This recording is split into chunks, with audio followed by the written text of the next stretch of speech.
Hi everyone, yes, well, I'm back again, and yes, hopefully this time it'll be for a proper live broadcast. It was a bit later than usual. I've sent the link to Sam and Sam, and see if they want to join us. Okay.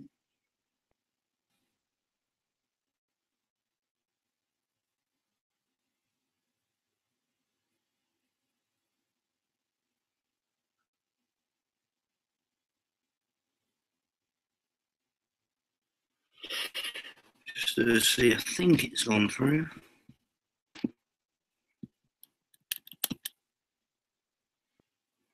Yes, the link there has gone through.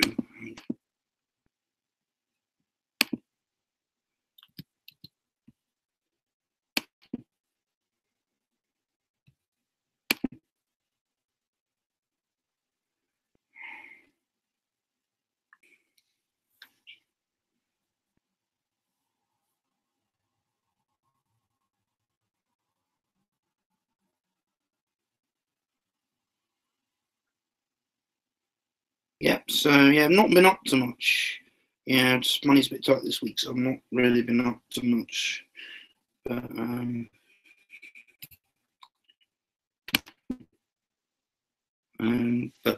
just hopefully just chilling out and getting ready to start LT training inductions on Friday. So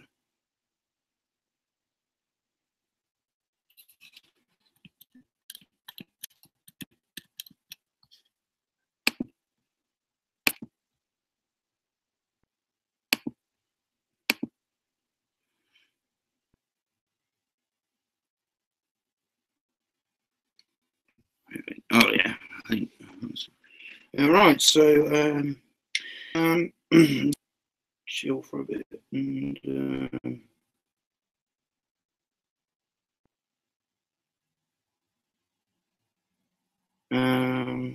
come on here and see what's going on.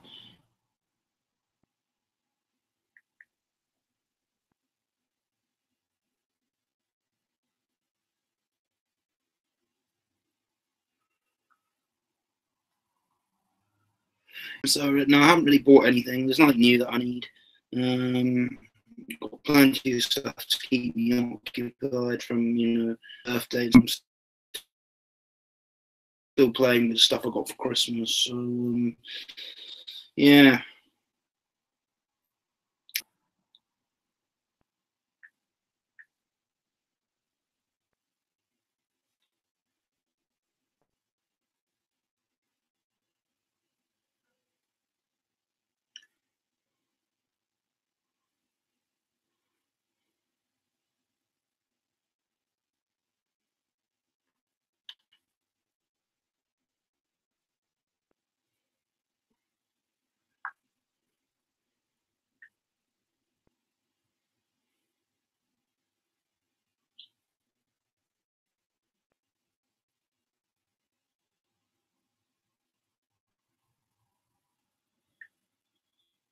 Yeah, so just currently there's not, as I say, there's not much going on.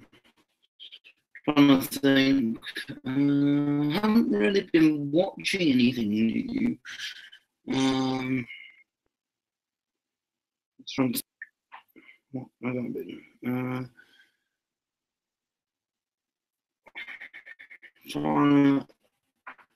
Yeah, things I need to catch up on, like there are a few films or a few films now on Netflix I'd like to watch. Like what was one? The DC ones I didn't see. Yeah, the Captain. I think the Captain Marvel film was on there, and that's a Marvel one. But there was also a DC one. I can't remember what it was. Um,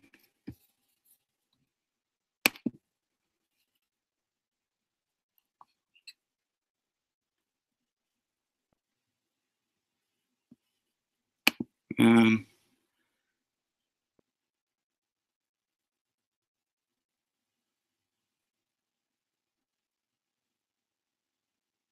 yeah, I still need to can't believe I've never watched the Captain America film, except for Civil War, to watch the other ones. And they've been around for a while.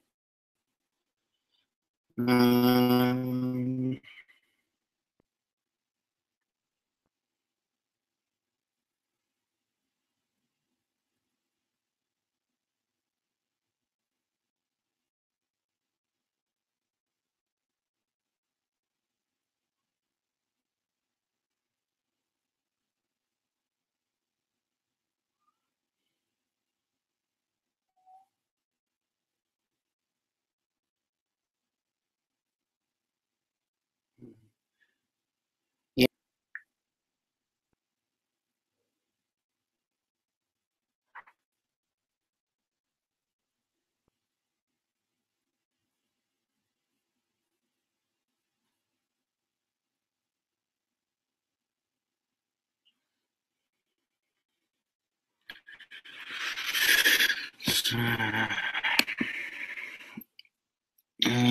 I've been working on a trailer for the intro to my YouTube videos.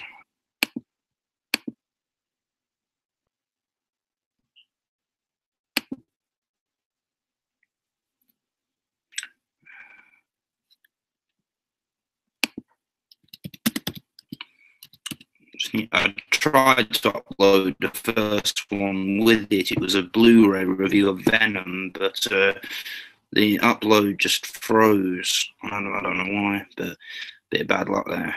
Okay.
Yeah, my internet connection's really slow this month. I don't know if it is just to do with the wintry weather. I need to think about doing something about speeding things up.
Okay, yeah, so we'll just wait for a few people to join us. The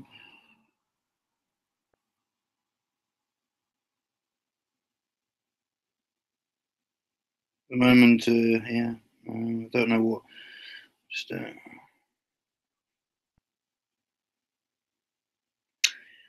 yeah, right. So, yeah, I'm still working on my music. Probably the most interesting thing in terms of my hobbies that I'm doing at this point in time. I'm going to be doing this hospitality course or training. Hopefully, some kind of work might come out of it at the end. We'll just have to wait and see. I should be. I'm doing the induction on Friday, and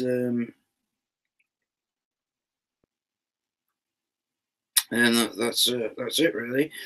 And then it starts for 2 weeks. So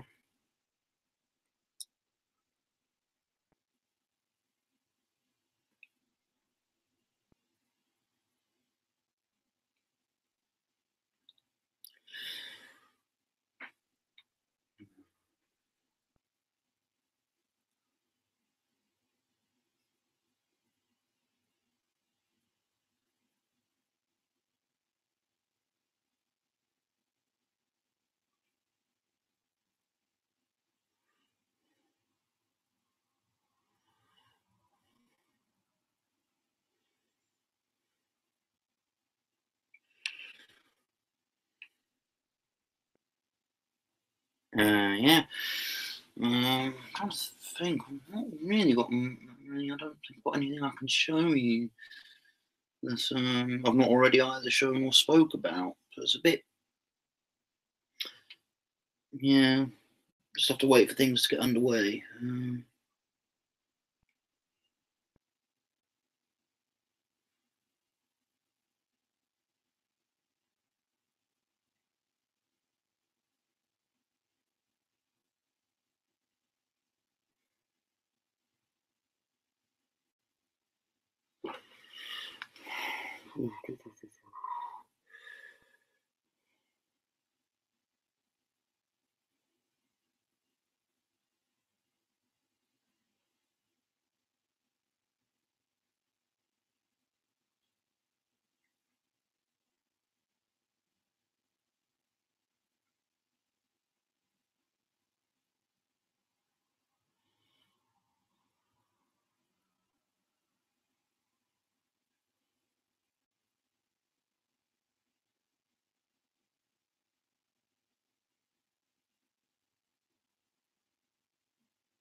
Do, do, do, do,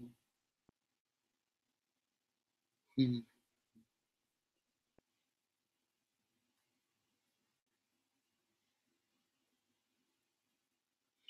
I'll just have a while I'm waiting. I'll just have a play on Plants vs Zombies, the original version, on my phone.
Oh no, got a huge wave coming.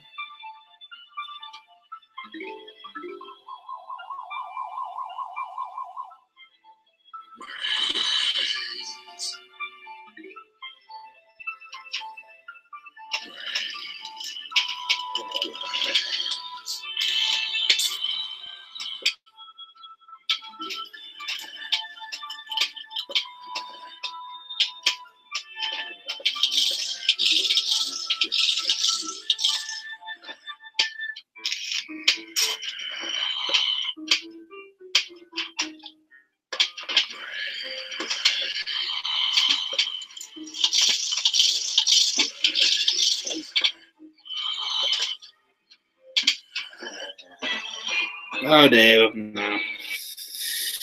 I lost, so...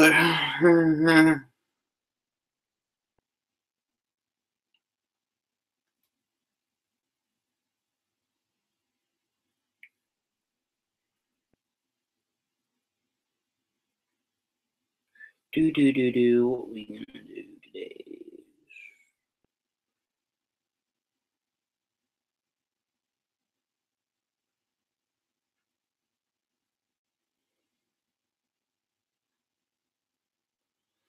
So, while I'm waiting, I'll play you a bit of piece of music I'm working on.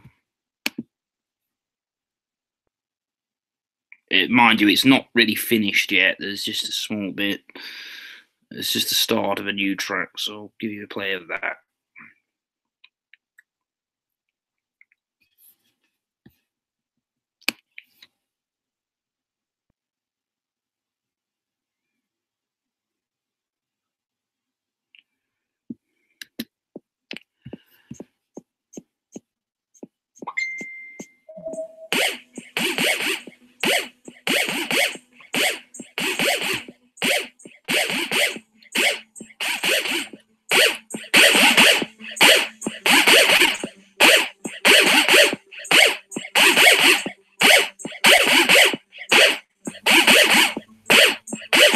Oh!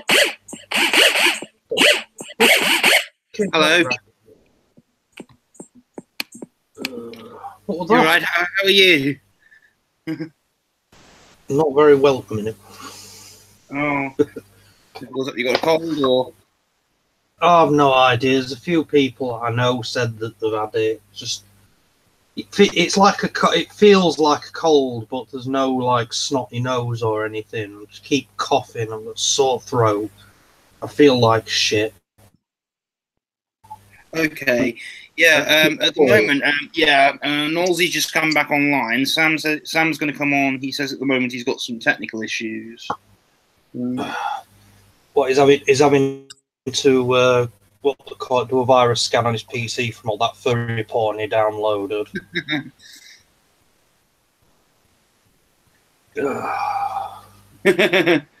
Yeah, I've sent Tony the link. I don't know if he'll come on or not. It's up to him.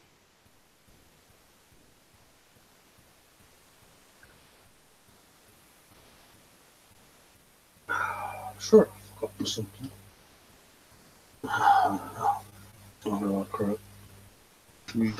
So I say I spent a couple of days I spent in bed all day, and then like yesterday and today's only days that I've been, like out of bed most of the day. Yeah, I mean, the thing is, you got to do what it takes to get better. I mean, if you get like a virus or something, you just have to. You kind of can't do very much. You just got to, stay in bed until you get better, don't you? Yeah, you've got to just wait it out, sort of thing. Yeah, it's what I say. It's taking because taking stuff like paracetamols or ibuprofen and stuff, it doesn't actually help get rid of it. It just suppresses the symptoms. Yeah, it's just like if you've got a temperature and you take paracetamol, it sort of cools you down a little bit. So, I mean, that's what I said. My temperature's been all over the place. I was sat here, yesterday, I think it were. I'm just sat here thinking, oh, I'm lovely and warm now, And then as soon as I finished thinking that, I felt freezing again. Yeah, I know. I know the feeling. You feel quite very cold, don't you, when you have a temperature? And it's your forehead that gets hot, and then you start feeling cold. Yeah. So, fucking hell. You done anything interesting today, or? Well, today I started work on restoring and repainting the air rifle I was given. All right. Yeah, I've. Hang on, let me. Where are we? Oh.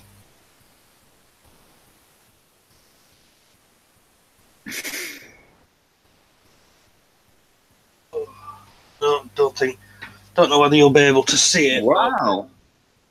This is just the stock. I've stripped it all down because a lot of the parts needed cleaning. I've stripped it down. Is it like a model air rifle? No, it's an air rifle. Oh yeah. and it's I stripped it all down, and then I've cleaned all the you know, all the working parts and moving parts, degreased them and cleaned them and everything. I've resprayed it all with, well, it's like this has got a base coat of just matte black on it. But then I've made all these like tape out, so it's like digital camouflage. I'm going to spray it again. Oh wow! Yeah, spray it. Yeah, I'm going to spray it again. You know, when tomorrow when it's thingy. But I say I've got the barrel and the you know, like the breech block and everything still taped up because I need to put like I say, it's got a base coat of black, you know, car spray over it, but that won't protect it from rust. No, yeah, I know what you mean. Yeah, the paint can wear off, so I'm going to have to put a layer of like lacquer or something like that over the top of it to seal it in, sort of thing. Which I'm going to have to do. Well, it's like I say, I'll have to do that tomorrow. But I want to get the stock done first before I do any of the other mechanical bits. So I wouldn't be able to really keep. I don't think I'll be able to keep anything like that really in my place. I've got a few of the little, you know, air gun, like air pistols, metal ones, like just fire like.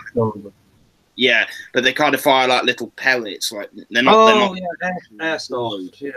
Yeah, I got they got like little pellets. Because if you ever been to Skegness before, the seaside? Yeah. There's I think it's still there. There's this really, really good collector's shop there, and it sells like everything from figures to, you know, to general seaside things, and it does sell. It actually sells weaponry. Yeah, a lot of them did. Last time I went to Scarborough, there's a shop there that sells. Basically, that's all they sell. It's just sort of like replica swords from films and you know, airsoft stuff. But I'm going to say the airsoft stuff that they sell. It starts off with the cheap things, you know, the like springers that you have to recock after every shot, and you know they're quite cheap and that. And then it goes up to the AEG stuff, which is, you know, automatic electric gun. That's basically like a, you know, fully automatic thing. You just dump a load of pellets into the magazine and hold the trigger down until either the battery or the ammo runs out. But they're quite expensive. But that's what I say. I've seen a shop like that. I've got an airsoft pistol somewhere. But I mean, I asked at the shooting range that I sometimes go to. I said, "Is it? Are you allowed to bring airsoft stuff?" And they said no, because the way their insurance works is they have to be proper air guns. And it has to fire lead projectiles, you know, lead pellets. So you can't use steel and you can't use plastic because they tend to shatter. You know, so if you're shooting it at a target, you know, like a paper target, and it goes through paper target and hits, you know, one of the support columns for ceiling or whatever, and it shatters, somebody can end up with, you know, either plastic or metal in their eye, whereas lead... exactly, because they can blind. They can blind if they hit in the eye, can't they? So well, that's what I say. Mate of mine, he's got about 3 or 4 air rifles, and you know, he's got 2 of his kids into shooting as well. So it's usually, you know, when it's you know, nice weather out, you know, sort of like sunny or whatever, we go down to shooting range, and it's like when we go this year, I've got my own air rifle instead of having to borrow one of theirs, sort of thing. So yeah. So you'll just keep it for like events and stuff where you can take it. I mean, it's... Yeah, well, I could go hunting with it if I wanted, but I mean, the thing is, I can't do the whole, you know, gallivanting round fields wearing a fucking ghillie suit and shit and shoot things anymore. I can't do that. Did you ever do paintballing? Yeah, I've done paintballing and airsofting in the past. Yeah, the thing is, I've always thought about doing paintballing because it could be fun. But I heard a friend of mine told me about something that happened to his mate that was rather unpleasant. He got, even though he had all the gear on, he got paintballed in the private by accident. Yeah, that happens. Yeah. You know, oh no, I don't want that. Yeah, that happens. If you're wearing if you're wearing a you know, like a box, you know, like what they wear for cricket. Yeah. Piece, it doesn't hurt as much. But think about it, you've got a plastic ball full of paint, which is quite heavy, being shot at you at like, you know, fucking 2,000 feet per second. It's going to hurt no matter where it hits you. You know, that's why a lot of them that do paintballing tend to wear armor and stuff like that. You know, they'll have, you know, things, you know, like a plastic, you know, chest protector and stuff like that on. And why a lot of them have proper full masks now instead of just goggles and a thingy covering the mouth. Yeah. I know. You can fight. I know somebody who went paintballing and they took an airsoft mask. Yeah. And because you know, it's like they said they wanted to. And the airsoft mask would have been fine, except if you get shot in the face, the mask shatters because. Oh god, airsoft pellets and paintballs. Airsoft pellets and paintballs are two different things. But then again, 9 times out of 10, you don't get hit in the face with a paintball. It's not something that happens a lot unless you've got an arsehole that's going round aiming at people's fucking heads. It's same thing in airsoft as well. It's people tend not to aim for the face, even though you're wearing, you know, like wearing a mask or goggles or whatever. It's not considered gentlemanly to shoot someone in the head because it really hurts and it can lead to some rather nasty injury. Well, it can lead to nasty injuries. I mean, if you're wearing goggles, you know, if you're wearing goggles and stuff like that, you know, you might knock your goggles off and you get a pellet in the eye and that's your eye gone, you know. Or if you get a shot in the head, you know, like in forehead or something like that with one, it can open up a nasty wound. But head wounds tend to look a lot worse than what they are because, you know, it's thin skin and you tend to bleed a lot out of it, but it's still not nice. No, of course not. I mean, you know, I think the closest thing I've done to any kind of shooting thing recently is just Laser Quest. Went before Christmas, and you know, and obviously that's different because it's, you know, really unless you're epileptic, it can't really be dangerous. But no, it's laser questing. No, I mean, we used to have in Doncaster, used to have one, and I can't remember what it was called. It was like it wasn't laser quest. It was something else. Yeah, it was called like lasers. We have one in like a little amusement centre in Leicester that we've got, which is basically like a little arcade. It has a laser quest arena. Yeah, so, well, we used to have one in Doncaster. I went a couple of times when I was a teenager, and it's all right. You're not likely to get hurt unless you're stupid or somebody's being an arsehole again. It's a lot of the things with hobbies like that, you know, like imagine it's only the same if you play football or rugby or something, you know. Yeah, exactly. You're not likely to get hurt if you look after yourself, but you know, if you're messing about or if you're being, you know, trying to show off, or if somebody else has been an arsehole, I've never done paintballing or airsoft or really any shooting, but I suppose, like, you know, they say like warm up before you do sports and that, and I suppose, you know, they must do a safety run through with you before you play the games. So you don't have to keep safe. Because obviously with paintball. Yeah, with paintball, they'll go through our health and safety stuff. I mean, one of the rules is if anybody shouts "man down" or something like that, you stop what you're doing immediately. Because usually when you hear someone shout "man down," it means that somebody's been seriously injured, and that can be anything. That can be, you know, you're running around and you slip and you trip over something and go flying and break your leg or something like that. I mean, there's a couple of videos I was watching on YouTube with people, you know, like they took the GoPro out when they were airsofting, and there's one guy and they're doing airsofting like I think it's an old factory or something like that, and you know, it's proper organised play. It's not just him and his mates going down and messing about, and he's walking down a set of, you know, like a fire escape sort of thing, and it's not like he's not looking where he's putting his feet. And one of the stairs has rusted away a bit, so he puts his foot down in the hole where the, you know, step used to be, and ended up like ripping all his leg open.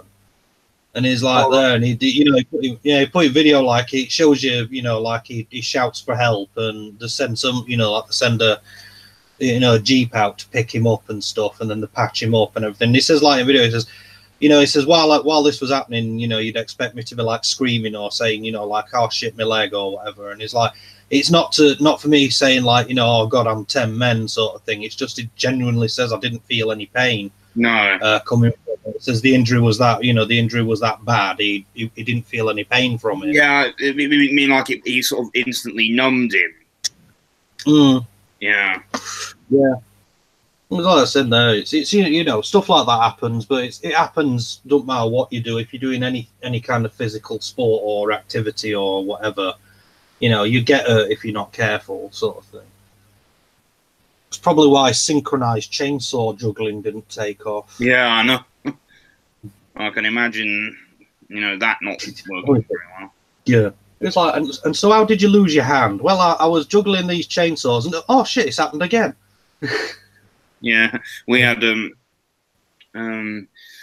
closest thing I've seen to that is I have seen sort of a clown once or twice juggling knives on a unicycle. Yeah, yeah, there won't be proper knives. They'll look like it, but they'll have dull edges or whatever.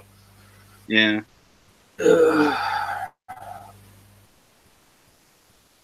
Oh, blimey. Ah, my neck.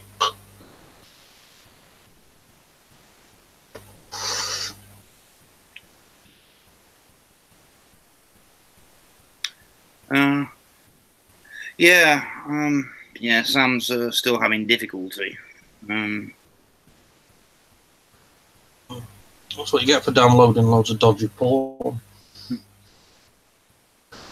Oh. Arm feet. There we go.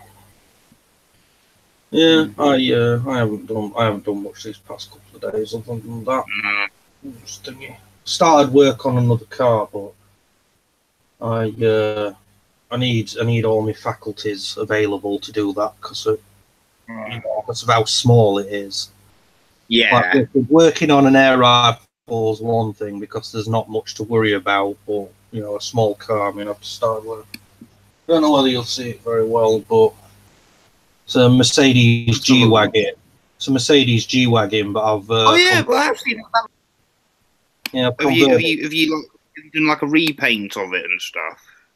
Well, no, I've just started paint. Well, I just started the repaint. It's I've converted it so it's got roll bars on it, and then I put like a soft top roll around the back. You can see it sort of poking out like that. You see? I suppose that's a rolled up, you know, like top roof and that, and then interior. You can see better on interior where I put stuff on. There's like on the back seat, I've made like a little duffel bag and a toolbox and like a sleeping bag to go in the boot, and then I've made a couple of surfboards. Oh wow!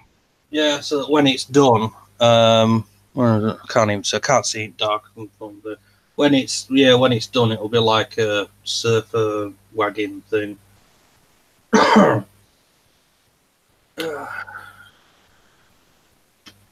That's what I say. I need all my mental faculties for that because I've still got to do a bit of sculpting. I'm waiting for the milliput to dry on the little bits that I've made for it, and then I still need to do a bit of sculpting when it's dry to, you know, make them look a bit better. Yeah. So I don't really do things like model making stuff. I'm more digital. Like my creative hobby is my music. It's an easy thing to do, and it's, you know, I'm just... Yeah, that's what I say. I mean, I like making things and fixing things and stuff like that. But like I say, it's not. I can't do stuff as well as what I used to be able to, you know, because that's, like I say, I lose concentration or my hands start hurting and things like that. Yeah, so, well, I've got hand coordination problems. Yeah. In digital things, you can find a way around them. Yeah, it's you fool your brain into your brain into not thinking. I mean, I get it when I'm doing stuff and my hands will do weird things. Like I'll try and pick something up. Like say I'm trying to pick this lighter up, I'll go to pick it up and I'll hold it in my hand for a sec, then all of a sudden like my fingers will twitch, and I'll just like that. Yeah, and yeah, it's like I say, it's murder when I'm having to put little parts on, like if I'm building, you know, like an Airfix model or something, it's got little parts on. I have to use a pair of I call them reverse tweezers. You know, like you nip them together, but because these are reverse tweezers, you nip them together to open them, not close them. So as I pick whatever it is I'm trying to pick up, and then if I drop it, the tweezers keep hold of it, sort of thing. And I was like, oh, my dog's come for a All right. chew. Come on, Sky, what are you doing? Come on, see she's. You can't see her, she's down here. Oh, yeah. Yeah, you can't see her, she's down here. She just come because whenever she goes to bed, she always comes upstairs wanting some chews. Yeah, me old pets are at my mum's. Yeah. I'll say you only get 2. I have a special rule. If she comes and she's been a good girl, she gets 2. We got some treats for her there. Yeah, just some little like beefy chew strip things. Oh yeah, I know them. Yeah. Yeah, that's it. She's had a 2. Go on, off you go. Go on, B-Byes. She's still hanging around thinking she's getting more, but no. Go on, B-Byes. That's good. Oh, bloody dog.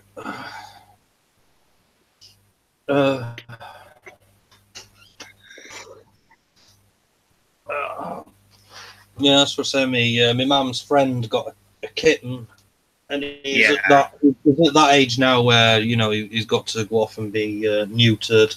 Yeah, and she had him neutered last week, and apparently all he did for the first like 2-3 days was just mope around house, sort of thing. Yeah, we always had cats. We did. My mum and dad always had cats, and when they split up, before, you know, when I was really, you know, like 5, 6, and we ended up with 3 cats in the house because my mum had one she had with her, and then my dad left the 2 that he had, and then since then we've had 4 other cats, and you know, because all of them lived to be quite old, but now we've only got 1 left because we had, after our previous 2 died, we got twin. We got 2 kittens from the litter. Unfortunately, the brother, the boy, got run over. Oh, and it was a shame, really, because he was a lovely cat. He was very affectionate. Yeah, he used to climb up. He used to climb up here and put his paws around your neck. Yeah. One of my cats used to do that. He used to like he'd either lay across your shoulders, like he'd have his head on one side and his arse on the other, or if you're walking, you know, if you were just walking around, he'd come running up to you and want you to pick him up. So you'd pick him up and he'd sort of settle himself in over one of your shoulders, like have his front legs over your shoulder and his head, and then he'd just rest his head up against the side of your neck and he'd fall asleep half the time. Yeah, I know the feeling. Yeah. It's nice when you have one like that. I mean, my dad in his house in Poland, I mean, they've taken in a cat that's supposedly stray, but apparently it's a very affectionate cat. But he wants it to have one. Apparently, it's obviously got it. It looks like it's pregnant, so he wants her to have 1 litter perhaps before he gets her neutered. Yeah, I'm going to say I've said that about the dog. You know, you should always let them have 1 litter before you get them spayed. And it's like, no, it's not a wives' tale. It's what we'll call it. I mean, that's what I said. My mum's mate had a you know, tomcat neutered, because obviously once tomcats get to a certain age, you either neuter them or you don't. If you don't, they end up spraying everywhere. Yeah, exactly. And then, you know, they end up getting really territorial and stuff like that if you're not careful with them. But you know, he's been and had his balls chopped off, and they moped around. Every cat that we have, I think, got neutered pretty much as soon as they were old enough. Because my parents didn't want them having kittens. Yeah, we didn't want kittens everywhere and stuff like that. The what they call it. Yeah, I mean, if you've ever if you've ever smelt what somebody's house smells like that's got an unneutered tomcat, it stinks. Yeah. It's literally they just go around and on every surface they find the spray on it, and the difference between the smell of a tomcat spray and cat piss is, well. Oh no! Oh, it's terrible, isn't it? Yeah, it's like cat piss smells bad enough as it is, but when you've got a tomcat spraying everywhere, it stinks. It's worse than like if you don't look after a dog properly and it shits everywhere. Like I said, I know that feeling. Yeah. I watched this video the other day, and it were about like people that like hoarders or whatever.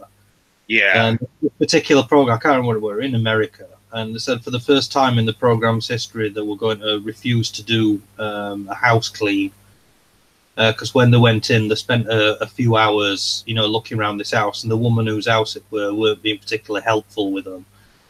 And once they started clearing some stuff away, the house stunk of, I think she got dogs or something, so there were like dog shit and that everywhere. And as soon as they started clearing some stuff out the way they looked, and basically the floor had about an inch and a half thick layer of dog shit on it, which was where the smell was coming from. And when they looked, all the piss and that had soaked into all the walls and everything. And they said there, they said it's not even worth trying to clean this house because it needs to be knocked down. Exactly. The damp and the piss and the shit and all that had all soaked into. Exactly. I mean, you imagine an estate agent, even if they made the best effort to clean it, you imagine an estate agent taking someone looking for a new house. Yeah. Kind of get. Yeah, I mean they said there because it were in all wood and everything, all joists and exactly. And ports were all, it were dangerous basically. If they tried to just like do it a room at a time and like sort out one room and do it up kind of thing and then move on to another, the chances are the house would have fell down on top of them. Oh God, yeah. It's a bit like, I mean, my dad's house in Poland, it's a big house, it's a farmhouse, and they're still having it all renovated. I think most of all the paintings redone and stuff. He wants to get a dog. He wants to get a guard dog, kind of, but he says the dog will always stay outside. Because he personally doesn't like dogs. But, don't get one. Get a burglar alarm; it won't bite you. But I mean, he's always like cats, and that's why he says the cat can come in the house, but the dog always has to stay outside. And they still haven't got one yet because my dad's girlfriend still lives in Brussels, in Belgium, and she's because both my dad and his girlfriend, they both work for the company Levi's, but my dad retired.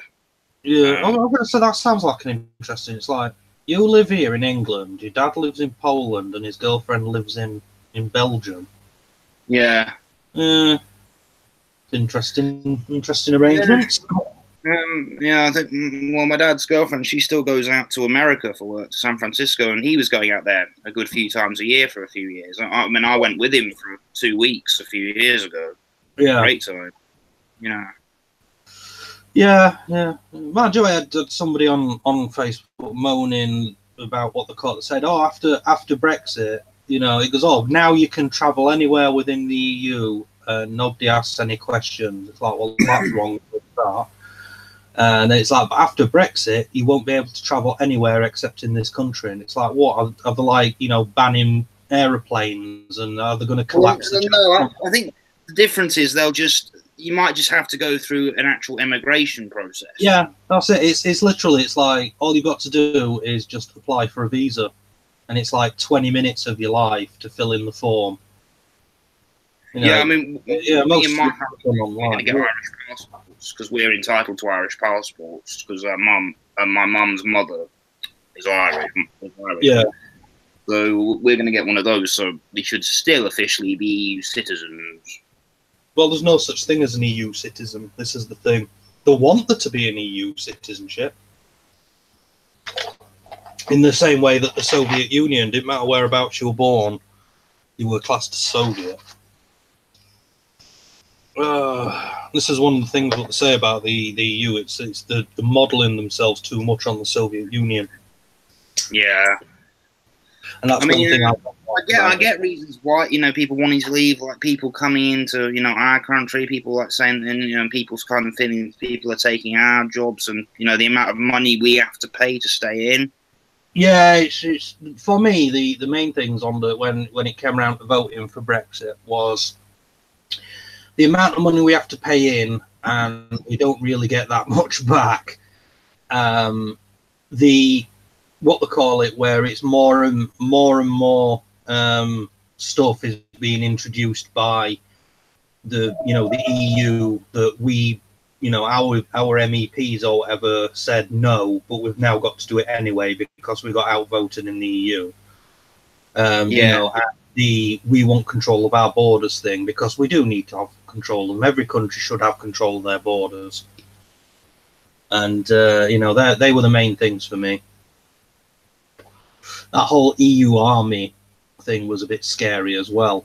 Yeah, I know what you mean. Gonna happen. Yeah, that's probably going to happen anyway with the EU states as the what they call it, sort of consolidate their power more and more.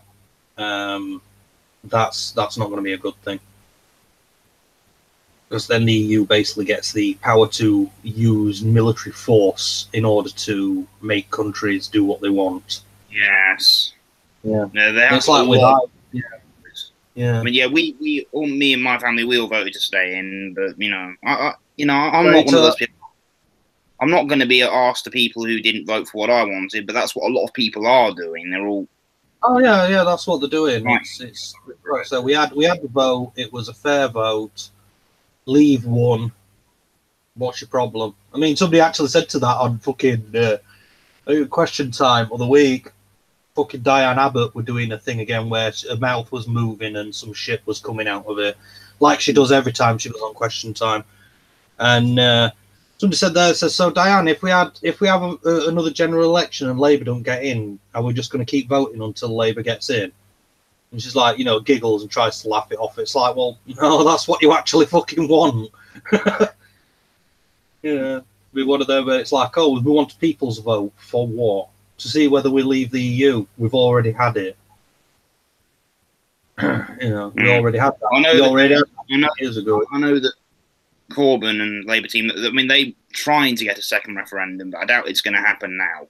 No, it won't happen. It won't happen. And it's. I don't know. I know Corbyn said there he respected the UK, voted to leave, and it's what I mean. There's the thing been in what call it today. Where is it? Something about Theresa May supposed to be presenting yet another plan to Parliament to, you know, for him to vote on. And Corbyn basically said it's if it's as crap as the last one, they'll all be voting no again. Yeah. Yeah. I mean, she's won what? She's won 2 votes of no She's already won 2 votes of no confidence. Yeah. I think the reason why she's doing that is because the Conservatives know that if she loses a vote of no confidence and they have to elect another minister, basically they have to, you know, from within their own ranks, it's going to cause a general election, and if it causes a general election now, they're not going to win. So it's one of those things that it shouldn't happen. You know, in order to be, you know, sort of morally right, it shouldn't happen, but it will, and that's what they're trying to stop. You know, a lot of Conservatives absolutely fucking hate her. Yeah, I know. Well, I'm not happy with the Conservative government, but I've never been happy with the Conservative government. No, they're only interested in making the rich people richer. Not necessarily. They see, this is the problem when you put it down to that. They're not trying to make the rich people richer. They're trying to make everybody richer. The problem with it is that a lot of the times the opportunities that come forward for people to make money, they simply haven't got the means to. No, yeah. Well, yeah, that's understandable. There's hardly any decent jobs around these days. Yeah, I mean, this is the thing. It's like with Thatcher. I mean, I absolutely fucking hate Thatcher. But one of the things they tried to do was encourage people to start their own businesses and to work self-employed and stuff like that. Because if you work in self-employed and you own your own business, you're your own boss. Yeah, but the thing is, you never know exactly how much you're going to earn if you're self-employed. Yeah, exactly. And but then again, you never know how much you're going to earn anyway. You know, it's like I say, you're not guaranteed to receive earnings. You know, earnings is not an entitlement. Yeah, it's like the thing where they keep saying, like, you know, I keep hearing people saying about the one, instead of state benefits, everybody should receive a universal basic income. Yeah, universal credit. No. This is they've been doing something. I think it's in Finland or something like that, where they've basically replaced all benefit. Everybody gets a set amount per week from the government. You know, government handout of X amount of money. It doesn't matter how rich or poor you are. That's how everybody gets the same. The problem with that is, one, where's it going to come from? Because obviously that money's got to come from somewhere. And two, it's that's not exactly encouraging people to do anything, because it's like saying exactly. If it's an amount people can really sort of attempt to live off of, no one's going to want to go out to work. No one's going to want to go and get on work. Yeah, exactly. It's one of those things. That's the issue. I mean, I gather that one of the reasons. I mean, there's obviously cuts for many reasons, like, you know, cuts because of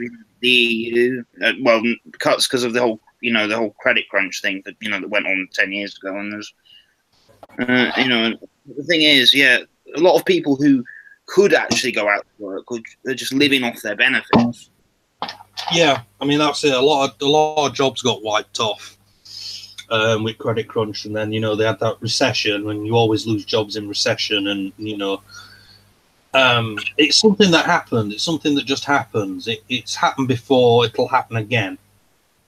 That's just how stuff works. Yeah. You know, like I say, I mean, the first people that usually feel the brunt of it during a recession are, you know, like construction companies. Yeah, exactly. People can't, when there's a recession, people can't afford to build houses and stuff like that. So, you know, people in construction, but that's part and parcel of being a construction company. You know, it's like sometimes people want to build houses, sometimes people don't. You know, it's not up to the, you know, it's not up to the state to say, right, you know, you've got to build these houses. It's like, why? Nobody can afford to live in them. You know, nobody can afford to buy them. Nobody can afford to live in them. So, you know, it's one of the things, you know, it's when you get, like, you know, forget what they call it, like, oh, I'm entitled to this. No, you're not. You know, no, you're not. You're entitled to nothing. It's there's certain things you are entitled to in this country by law, like you are entitled to, you know, obviously unemployment benefits and stuff like that, because if you've worked, then you've paid into the system, so you're entitled to something back from it. You know, that's the thing there. But then when you get people going like, you know, oh, we're entitled to, you know, you know, like university education and stuff like that. It's like, well, no, the state provides you with a basic education. Everything else on top of that is up to you. Bonus. Yeah, it's a bonus. It's like you can leave school and find a job with no GCSEs. You know, it might not be a right nice job. It might not be a right high paying job, but you can do it. Yeah, well, I think now the government made that you have to stay in. They have to stay in educational training till you're 18. Yeah. You can't, because I mean, you used to be able to go into a full-time job at 16. I think they're right on that. They can do either an apprenticeship or college courses. I think that's a better thing to do. Yeah. Yeah, I mean, that's it. I mean, there's no such thing as a job for life anymore. And usually when I say that, somebody will pop up and go like, well, I know somebody that he left school at 16 and he's been in the same job ever since. It's like, well, lucky for that fucker. What about the other fucking, you know, 63 million people that live in this fucking country or whatever it is? You know, it's that. But then it's like, you know, oh, I'm entitled to this, I'm entitled to that. You're entitled to nothing. Like, oh, well, I should be able to get this, and this for nothing. No, why? Yeah. Why? Oh, I mean, the what the court was saying about the you know, the thing about, oh, you're gonna have to apply for a visa or something, you know, once Brexit's happened, unless we, you know, sort something out for, you know, sorting out the travel thing, so people don't have to apply for visas and stuff. And got told like, oh yeah, but people shouldn't have to do that. And it's like, well, that's what we used to have to do before. I think it was it 2000? I think it was either 2002 or something like that. If you went away on holiday and it was anywhere that wasn't in that part of the Eurozone at the time. Yeah. You know, like because you used to have to apply for visas to go to certain parts of Europe because, you know, before they sorted out the kind of, you know, Eurozone area kind of thing. And they're saying, yeah, but what happens about if people's never had to do that before? And it's like, yeah, but what you're saying is you're entitled to convenience. It's like, you know, you're not entitled to convenience. What the fuck? You know, grow the fuck up. It's like they want the state to provide you with somebody to wipe your bum with as well, you know. I know. Yeah. It's I can't be bothered shaking my dick after I've had a piss. I'm entitled to have somebody come and do it for me, you know. Fuck off. God. Yeah. I suppose it's, you know, the people who have like severe disabilities and stuff, you know, Yeah. who generally need support, who really can't do much for themselves, Yeah. which, you know, it's unfortunate, but there are some people, and yeah, I mean, yeah, the government, you know, should entitle them to support. Oh that yeah, they need. yeah, that comes under your free healthcare though. You know, that is again, that is an entitlement you can get. You know, that is an entitlement of what people who live in the UK should get is, you know, fucking NHS care. That's not happening much at the minute. So, you know, yeah, it fucking sickens me when you see all these fucking kids going round and, you know, we should be allowed to do this, we should be allowed to do that. It's like, no, you know, people moaning that, you know, like they go to Dole office provides them with a mobile phone, and, you know, mobile phone, it's not like a fucking iPhone 10 or 11 or whatever it is that they're up to now. Yeah, of course. It's like, yeah, it's like, well, you know, it's a free phone from Dole office. You know, you're not going to be, you know, you're lucky that they've said, you know, we'll give you a mobile phone. You know, just because it's not the best thing, not the latest one on the market. No, that's exactly. Want it. I think personally, I think, you know, I think it's right, and they were thinking about considering doing something about before anyone can have a smartphone or smart device, they should be 16. Yeah. And I think that's right. But yeah, I mean, to be honest, I didn't have a smartphone until a few years after they became popular. I still had the kind of old-fashioned phone, so I never used it. I never used the internet on my phone until then. But I'd got an iPhone. I think I got my first iPhone in 2010. Yeah. Yeah, I mean, I've ended up with a smartphone. It's a Windows phone. Is it Nokia 50 Summer? I don't know what it is. And this is about fucking 5-6 years old, and I don't use internet on it at all. I don't see the point. You know, I don't see the point. It's like, you know, when I'm out and about, I'm not bothered what's going off on fucking Twitter or whatever. You know, I don't need a minute-to-minute update about what colour fucking, what they call a bloody Gemma Collins' poo is or whatever. I'm fucking, you know, when I'm out and about, it's like I'm either, because I'm doing shopping or I've gone somewhere for the day, you know. It's like I'd rather concentrate on that than worry about what's happening, you know, what drama's going off on Twitter. Mm. Did you go to the Dragon Ball Z thing, Carl? The thing that Digicon is now? Have they had that? Oh, no, it's in Manchester. It's later this year. I'm not going. I doubt I'll be going to it because money, basically money. Yeah. For me, that just to go for one day, it's travel to Manchester and back, possibly an overnight stay, ticket to go in, and then money for food and buying. It's just like I say, I just can't even fucking consider it.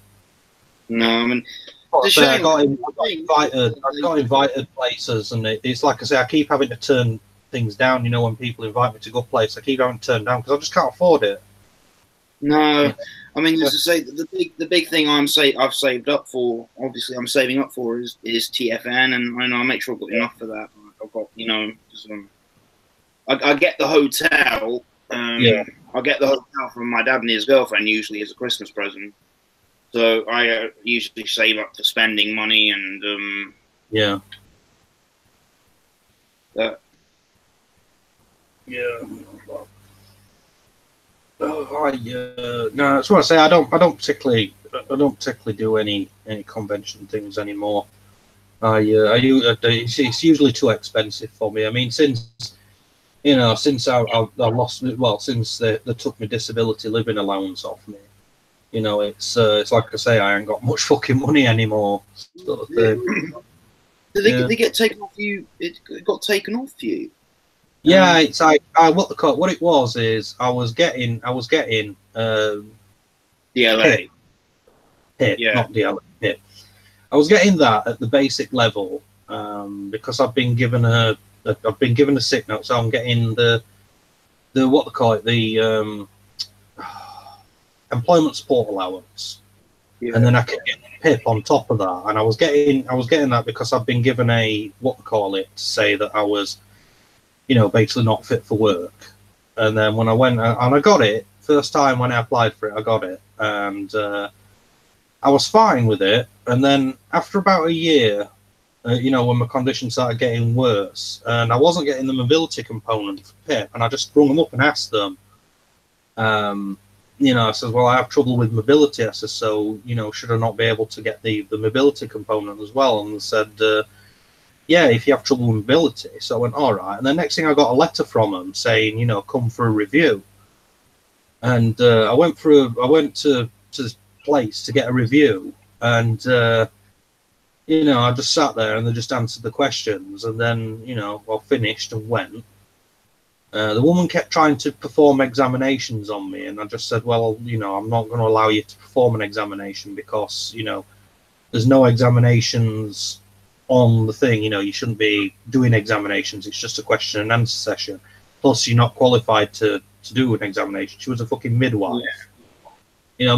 Midwife isn't a rheumatologist, and, and I just said there, so I'm not comfortable with you doing an examination when you've already admitted to me that you're not qualified in the area what my illness is. And then I got a letter, saying that we're taking your disability thing off you because you're not disabled and the condition you've got's cured. It's like, well, no, it's not. Yeah, no, it's not. It's not. Yeah. Exactly, and I've applied for PIP again a couple of times since, and they keep saying no. But then when you read the reasonings for doing it, it's just like, during interview, client said, I can run a fucking 50-mile marathon in 10 minutes, and it's like, well, I never said that, but they always go, oh yeah, but it's that, yeah, but that's what's written down, so that's what we have to go with. It's like, I'm going to apply for it again, or I'm going to try applying for it again. This is looking for any reason to take benefits of people. Oh, there's Sam. Sam has arrived. Sorry about taking so long. It's all right. Don't worry, mate. I was having. I mean, I had to cancel the one doing the other night because I just couldn't get my head around something, because I had to download Google Chrome to support the Apple version of Google Chrome to support the streaming. Well, I've just had to do a full reboot, a complete cache clear, and a complete reinstallation of Hangouts. In other words, there's been an update and it's fucked everything up. Yeah, Yeah, pretty exactly. much what's happened. Things update so regularly these days. Well, no, I didn't have any trouble. All I did was I just copied the link across from the message you sent me, opened up Chrome, and then just clicked, just right-clicked and click paste and go, and it brought me straight here. So, must be something with your rig, Sam. It's probably all that furry porn you keep downloading to wank over. I'm actually doing this off the phone. You got no camera at the moment, Sam. Yeah, he's on his phone. Oh, you're on your phone? Yep. Fuck. You know where John is? No idea. No, it don't have to come on. It's just he's might join us. I don't know, but it's up to him, of course. Can you see me now? Yeah. Yes, I can see you. Excellent. So, how is everybody? I think we're both okay. apart from my meal. Might be ill, but I'm still a cunt. Yeah. Hey, fuck you. Don't worry, but I am as well. I'm a cunt. You're a cunt, he's a cunt, everybody's a fucking cunt. Oh, I'm going to go get another drink, and then I would like to talk about Vic Mignogg. Minyanen. That guy, so I shall be back in a moment. Okay. How have you been doing, Lawrence? Not too bad. I'm getting ready to start sort of a new a 2-week work hospitality course. I'm doing the induction on Friday, and I'll be on it for 2 weeks. And there should be a guaranteed interview or possibly a guaranteed trial somewhere at the end of it. So that's really what I've been doing. But I haven't really bought much lately because money's been a bit tight. Money's going to be tight for the next couple of weeks. Well, as is. I'm a bit tight at the moment, so I get paid on Friday. As soon as I get paid, I'm going to buy myself a ticket. When the TFS tickets are going on sale? They're on sale now, mate. All right. Yeah, I'm buying one on Friday. When I get paid, I'll buy one Friday.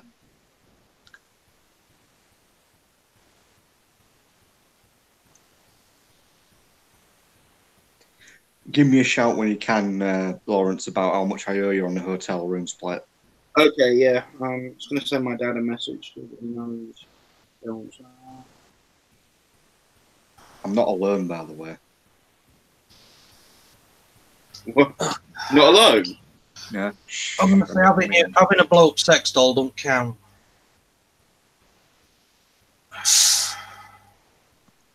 Doggy's sleeping. There'll be Knowlsy texting say, hey, did you know you're on YouTube? I just would have done that one. I think it was, I think it was somebody doing, like when they do the live bits on GMTV where they go to people's houses and give them prizes or whatever.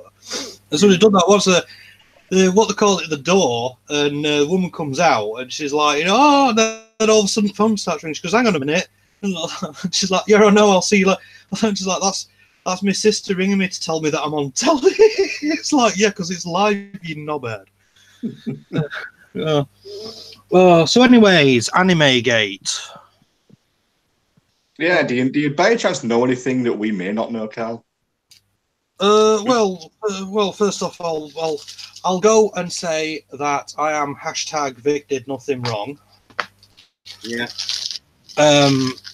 I've been looking into it, and the first I knew about it was when Ash put on the Kami Harkon page, announcement, Vic, I can't pronounce his last name. Is it Mignola?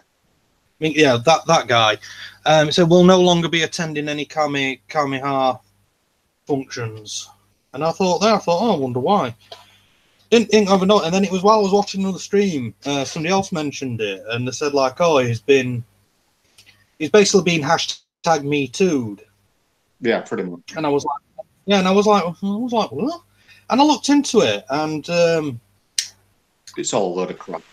Various sources. See, the problem is it's 6 of one and half a dozen of the other. On the one hand, you've got people now coming forward to say that Vic's creepy, and they don't really elaborate on what they mean by creepy, but some of them have, and they've said he's groped him or whatever, and it's like, okay, fair enough, but unfortunately in this day and age we have to take things like that with a pinch of salt. Yeah, you do. Yeah, I'm just going to nip downstairs for a fag, guys. I'll be back in a few minutes. Yeah. And unfortunately, you have to take stuff like that with a bit of a pinch of salt, because these days, it's where the accusation is worth more than the actual evidence. A lot of the time, 9 times out of 10, the accusation is false, but people are saying stuff about it just for the sake of it, sort of thing. And when I've done a lot of looking into it, the first thing I found was that a lot of the people who are coming forward and saying, #MeToo, are referring to like instances where he's been at conventions or whatever. I mean, I've never met the guy, and the only thing I know him from really is Star Trek Continues. You know, it's like I say, I don't know that much about personal details of his life. The only things I knew about him, you know, outside of Star Trek Continues was that he was a voice actor, or mainly a voice actor, and he did a lot of convention stuff. You know, and it's like when I've looked at that, and I've actually spoke to people who've met him personally, and they say when they say like he's a great guy or whatever, gets on with people, and they said that the only things that they don't really like about him is that he starts with the Jesus talk. Because he's a fairly hardcore god bother. He is. I mean, I've met him twice at conventions, and to be fair, both times when I met him, he wasn't really Bible bashing. He was quite down to earth and just a real nice guy. Yeah, I mean, the only time in my experience with meeting him did he mention his beliefs was when someone asked him, what do you put your faith in? How do you believe you've got so far in life? And he just said, well, don't read too much into this, but personally, I like to thank God. Yeah. Fair enough, that's your opinion. That's about as far as it went. They didn't go any further than that. I mean, from what I've heard, the sort of Bible thumping thing comes from some of the times he'll go to conventions and he'll be talking to people while he's there.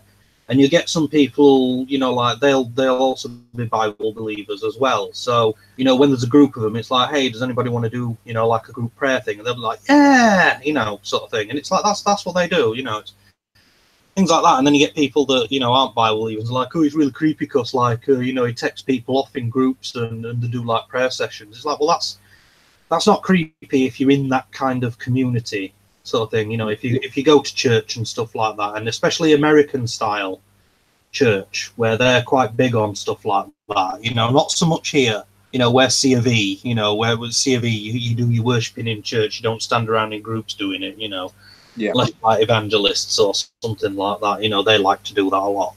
But American style ones, they tend to do that quite a bit, it's every minute of every day, everything can be attributed to praising God and stuff like that, which is fair dues if that's what you want to do. It's like I personally disapprove of it, but I'm not going to stop you doing it. Then it comes down to the ones where they're saying like, oh, he's like groped them and stuff like that. And there's numerous pictures knocking about of him doing meet and greets with female fans, and he's like, he's got like his arms around 4 of them at the same time, sort of thing. I mean, he's a big guy, so he can get 4 sort of teenage girls in a group, in a bear hug sort of thing. And they're saying like, stuff like that, like, he touched me and stuff. And it's sometimes you can't. You see, the problem is sometimes people get a bit too sensitive. It's like you might walk up and hug them or whatever. They come and talk to him, and he might hug them or whatever, and they might not say like, "Oh, let's have a hug." He might just initiate and grab hold of them and stuff like that, which that creepy, but. Yeah, I don't know. I don't like people touching me, if you know what I mean. Yeah. So it's something that, like, all right, he hugged you. Did you die?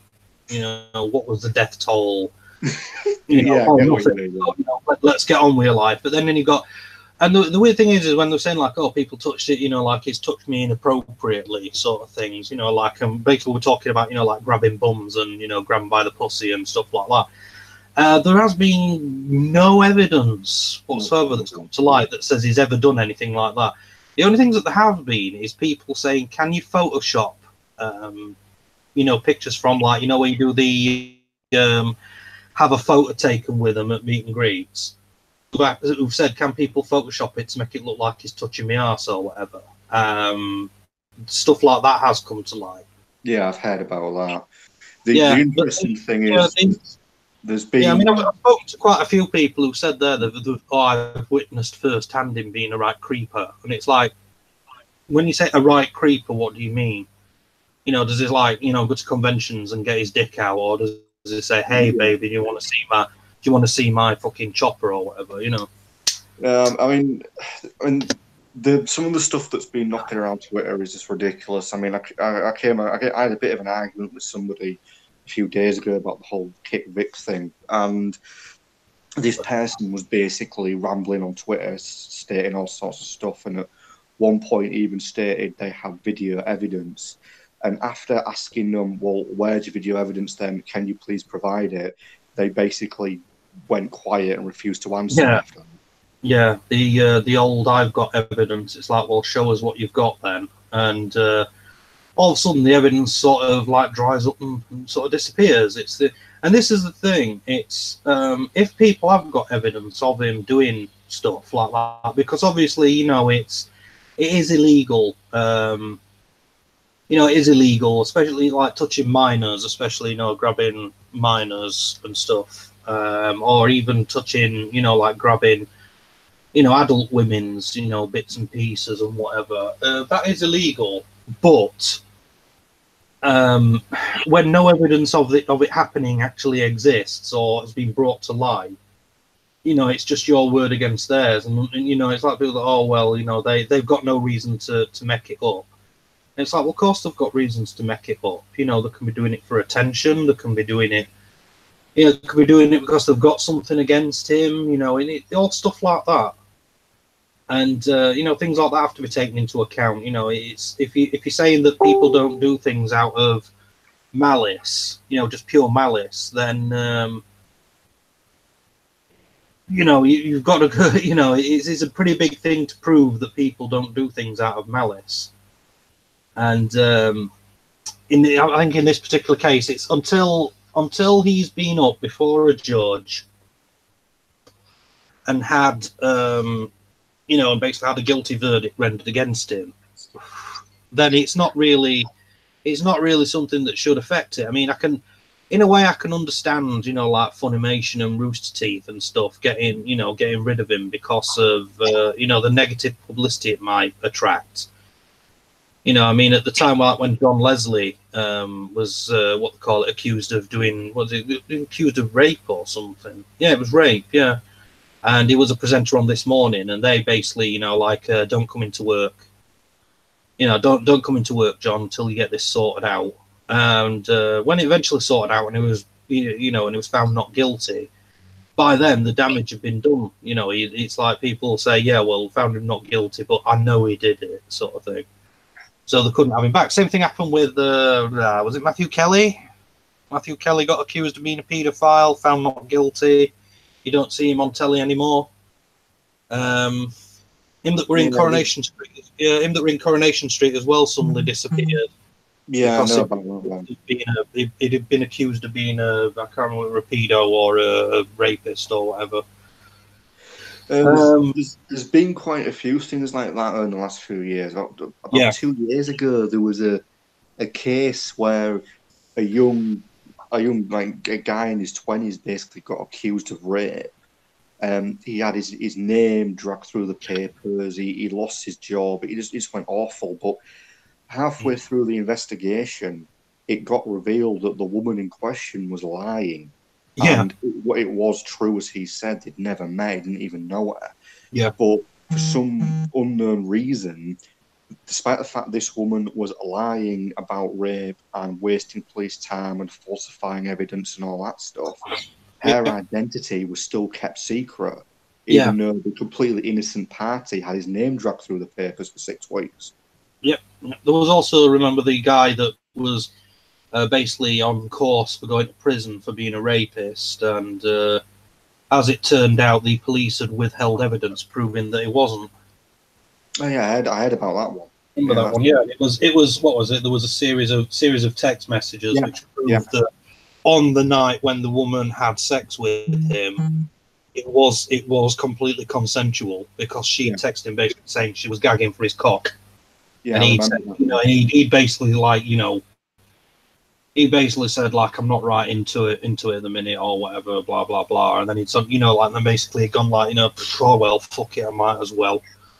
And gone round, and then, you know, they'd done the beast with 2 backs, and then afterwards it was like, look, that was, you know, I'm not interested in a relationship with you, etc., etc., etc. So she got straight on phone to police. I've been raped, and he was set to go to prison. He was literally fucking. He'd already got, you know, like he was He'd already got his toe in the door of fucking prison, and if they hadn't have found that evidence, he'd have been all the way through that for fucking 15, 20 years.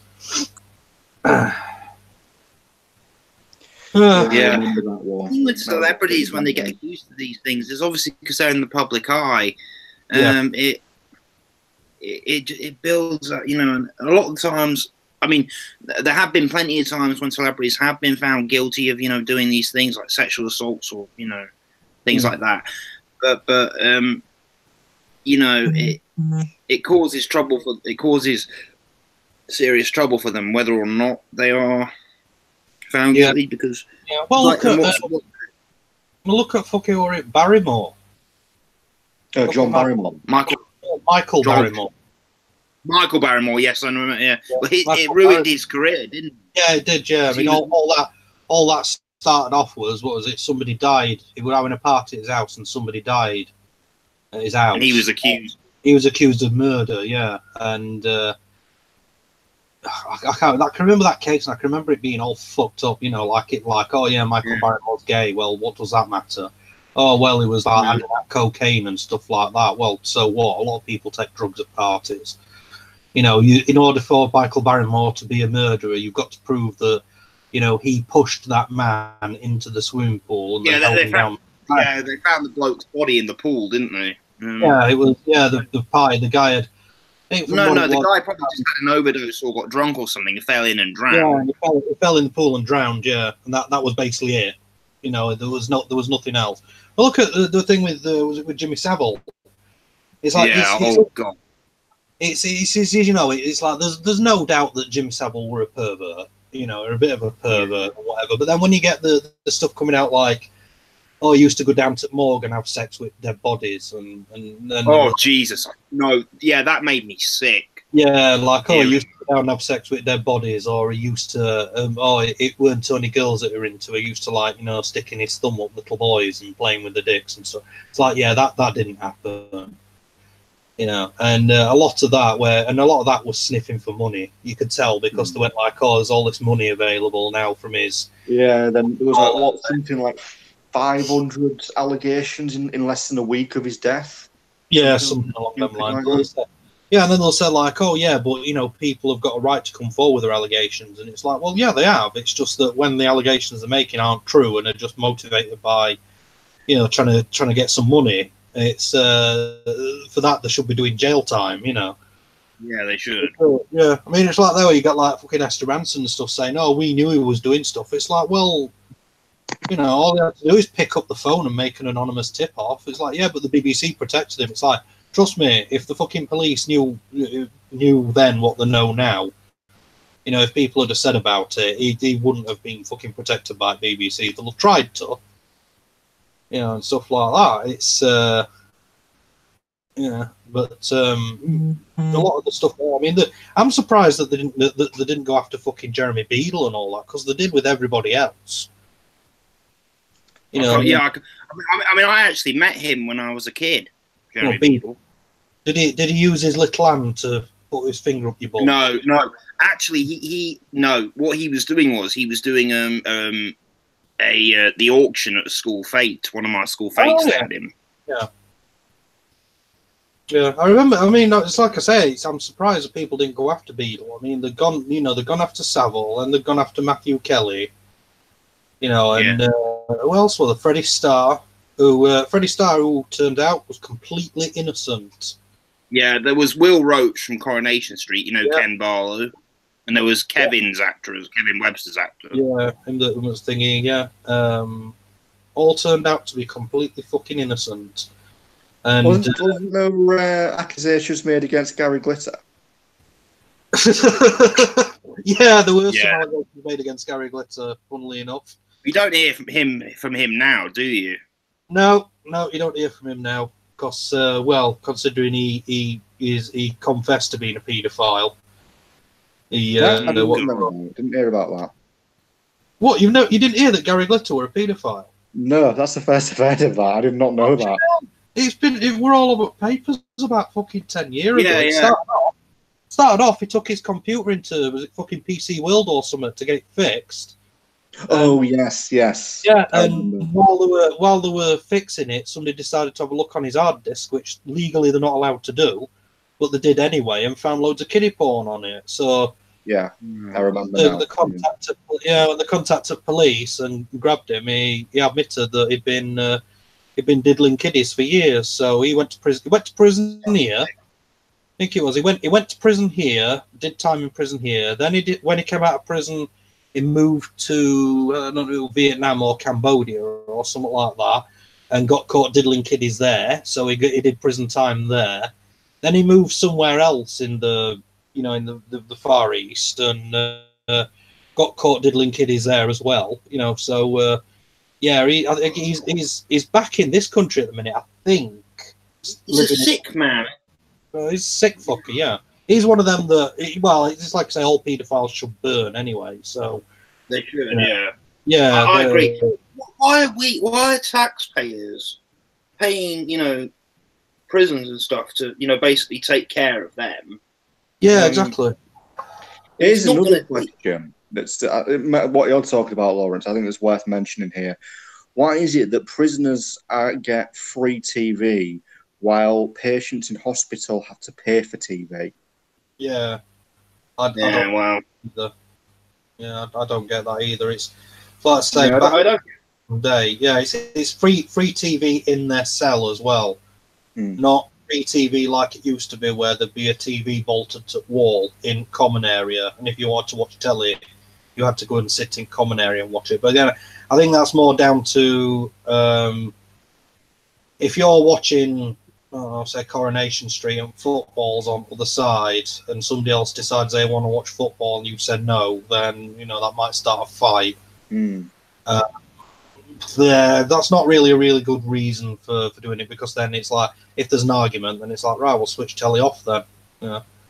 Right, I don't get that either, why prisoners get stuff like that, but yet people in hospital, you have to pay to watch telly, you have to pay to use internet, your meals are shit. Oh yeah. But then that's the problem with NHS. It's been. I'm surprised that they let them use internet in prison. Oh no, they don't let them use internet in prison. No, not supposed to have internet in prison, but then again, you sometimes get what they call it, that have managed to smuggle a phone in, so that they're posting videos and pictures from the cell on Facebook and that. Yeah, I mean, the last time I was in hospital. I was in for about a week with a rather. I thought you were going to say in prison then. I nearly did. And the last time I was in the hospital, I had a really rather nasty blood infection, and you mean? And I literally was bored out of my head, because it's like, there's nothing to do. I didn't have a telly, and I didn't have a telly. I didn't have anything to do, and it wasn't that difficult to do. I'm not a bloody RT genius, but I just ended up hacking into the hospital's router with my phone and just watching loads of YouTube and stuff, courtesy of the hospital's private Wi-Fi. Yeah, the password was really easy to guess. I remember I went to when I was 14 and I had my big operation on my legs, and I was in hospital for about 5 days, and actually it was really good. I mean, being in hospital and that, but I wasn't in a ward. I wasn't in a ward with other people. I was in like my own little private room, and I had a TV with a video player. And actually, it was quite nice. Because they had, you could bring some videos with you and stuff, and they also had lots of stuff you could watch there, and but yeah, I can get it. If you're in hospital for a week or more, and you ain't got a TV or that, and you'd be bored out of your mind. Yeah. I mean, this is one of the things I've noticed about hospital as well. I mean, I haven't been in hospital since I was like, 13. I've never really spent much time in hospitals because I fucking hate them. But when my mum was in hospital, when she got diagnosed with cancer, and one of the weird things I noticed was, and when my nan ended up going into hospital as well just before she died, one of the things, the nurses and the staff really don't give two fucks about anybody. No, well, yeah, there's a story like about 12, 13 years ago. I was 16. I just finished school, and one of my sister's best friends, one of her little sister, got leukemia at the age of 3. And she went through years of treatment. I mean, thankfully she's cured now. She's free of it. But like they used to give them the kids, the kids in the cancer wards, so the kids with cancer, and they would get the same disgusting processed meals stuff, like spaghetti hoops with crusts on them. Yeah. Ugh. I tell you, sometimes I can appreciate that. Yeah, okay, they get busy. I can completely understand that. But yeah, I know. My last experience in hospital wasn't particularly a pleasant one. I mean, aside from the fact that I had a blood infection and I was just absolutely, it got to the point where I was vomiting blood. It was that bad. Yeah. But the first 24 hours were awful, and at one point, I'd basically vomited up a ton of bloody blood again, and for about an hour, I was sat in this room, no shirt on, freezing cold, and literally waiting for someone to come back with basically a change of bloody clothes and a new load of bedspread for me. It took them an hour to get that sorted for me. And it was almost basically the first bit of human decency I had was from a cleaner who was just cleaning the room, and she was chatting to me, and I was just, by that point I was feeling a bit better because the night before they put a ton of medicine into me and all that. But I know. And then after a while, she just said, "Have you had anything to eat or drink since you got here, love?" I was like, "No, I've been here nearly 48 hours. I've not eaten and drank anything. I've stopped being sick. I'd really love a cup of tea." And she said, "I'll go get you one." I thought, bloody hell, you're the first person to actually show me some human decency in 48 hours. Thank you so much. Well, so I know when my mum were in hospital, she started off, she was in a private room, and it's like so we're in a private room, and she were all right in there until they, I think they had visiting one day, and people were letting the kids run round in ward. And it's and she says she was just sat there, just laid there watching telly. She says, no, suddenly this kid just wandered into the fucking room, and she told him to leave. And after he left, she got out of bed and slammed the door, sort of thing. And then she said to her, said to the nurse when they come and said, "What's up?" And she just says, "Look," she says, "I'm not a kid-friendly person." She says, and especially when I'm in hospital and I'm not very fucking well, she says, I don't appreciate kids running about and kids running into rooms. She says, it's not a fucking play school, it's a hospital. And then they moved her on to ward normally, and like she was saying, she couldn't sleep at night because she basically, obviously you have curtains drawn around you, and then all of a sudden nurses would be clomping up and down fucking what they call it, and laughing and everything like that. And it's like, well, people are trying to sleep, so turn your fucking telly down and keep it to a whisper unless it's an emergency sort of thing. Because I said to him about that. I said, she's been complaining about not being able to sleep because of noise at night. One just went, it's an hospital, it's a noisy place. It's like, fuck off. Fucking hospital, it's a noisy place. I think the worst time I had that week I was in the operation was the first night, because I'd had the operation quite early in the morning, well, about 10 o'clock in the morning. And then I was still in the wait. Well, I was like, after you've been in the theatre, after I woke up, and it was like I was in there for about 4 hours, like in the bed with people around me and stuff. And I was vomiting up anaesthetic. I was full of anaesthetic. I was like, obviously you can't eat or drink anything before you. And I was on an empty stomach, full of anaesthetic. And after about 4 or 5 hours, my mum was there with me. I was like 4 or 5 hours in the after room, or whatever it is they call it. And then it was like 5 in the evening when I finally got taken back to my room. And I still wasn't well. And I think the first thing I had to eat was a sandwich, and I couldn't even keep that down. I got a sandwich. And I was up practically all night vomiting. And it was worth it because the operation made a difference, but has made a huge difference to me and like that. But then it started to get more relaxed. Yeah, it started to get more relaxed when they started giving you drugs. So I'd say there, I'm quite lucky. I've never spent much time in hospital. I mean, the only time I've spent, I did an overnight, went in on, I don't know, like a Thursday and came out on Friday or something like that. They kept me in for observation, and oh no, it wasn't. It was three days, and you know, it's like first day went in, got off to sleep, no problem. Second day, I kept having doctors and stuff come down to have a look at me and things like that. They fetched me a computer, a fucking Acorn Archimedes, and you know, said because of how old I was, I had to do like school. So it was just like, yeah. Oh, the best thing. Well, I was in for about 5 days nearly, and I didn't have to go to hospital school. yeah. Well, they said I had to do school, so that's why they brought me a computer down. I just sat and did this thing, this maths test, and then I noticed that there was a game on computer, so I just sat playing that. And then they brought a computer again on Friday, and I just sat playing it. And then they said like, oh, you know, you can go home this afternoon. So I went home, you know, sort of thing. But the food weren't too bad while I was there. But we're talking like 1992, 93. So, you know, it's like I say, I don't know what it's like nowadays, but considering what my man was saying. Oh, there, God, the hospital food was disgusting. I could barely eat it. Yeah, when they were fetching her food. I mean, all it reminded me of when I was there was like school dinners.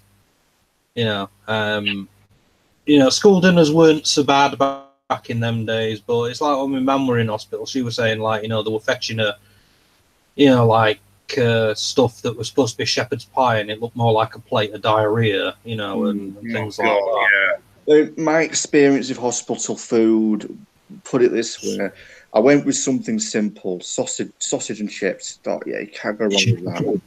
Put it this way, the sausages were like pure rubber. Yeah. And it was just awful. And in the end, I think I had. What was something I had right then? I basically what I did, it was just like I literally just called my mum up and said, "Yeah, Mum, can you do me a huge favour? Can you like just cook me one of your quiches and bring me a quiche?" Because one of the things I've noticed, one of the things I've noticed with DRI, you know, Doncaster Royal Infirmary, is the amount of pizza boxes that are on ward, you know, like when I've been to see people in hospital, stuff like that, and the amount of pizza boxes. And all these pizza boxes come from this pizza place that's across the road. You know, it's like it is, and it's like, I bet you that fucking pizza place does a right fucking, what they call it, right trade. Yeah. People that's just been admitted to hospital, they've had like 1 or 2 days of fucking hospital food, and then they've been told, you know, you've got to stop here for a fortnight or whatever. And then, like, you know, straight up phone to pizza place, like, yeah, ward, whatever, you know, floor, summer. I'll pay you when you get here. Yeah, I mean, yeah, I think one cook meal I had when I was staying there was like they had like, you know, those potato smileys, but like the school versions of it. Which, those potato smileys, and because my mum used to cook them, the proper McKing ones, which, well, they're not really cooked; they're more like just reheated things, but they were good. And like what was it? Yeah, like chicken nuggets or something, and they really weren't very nice.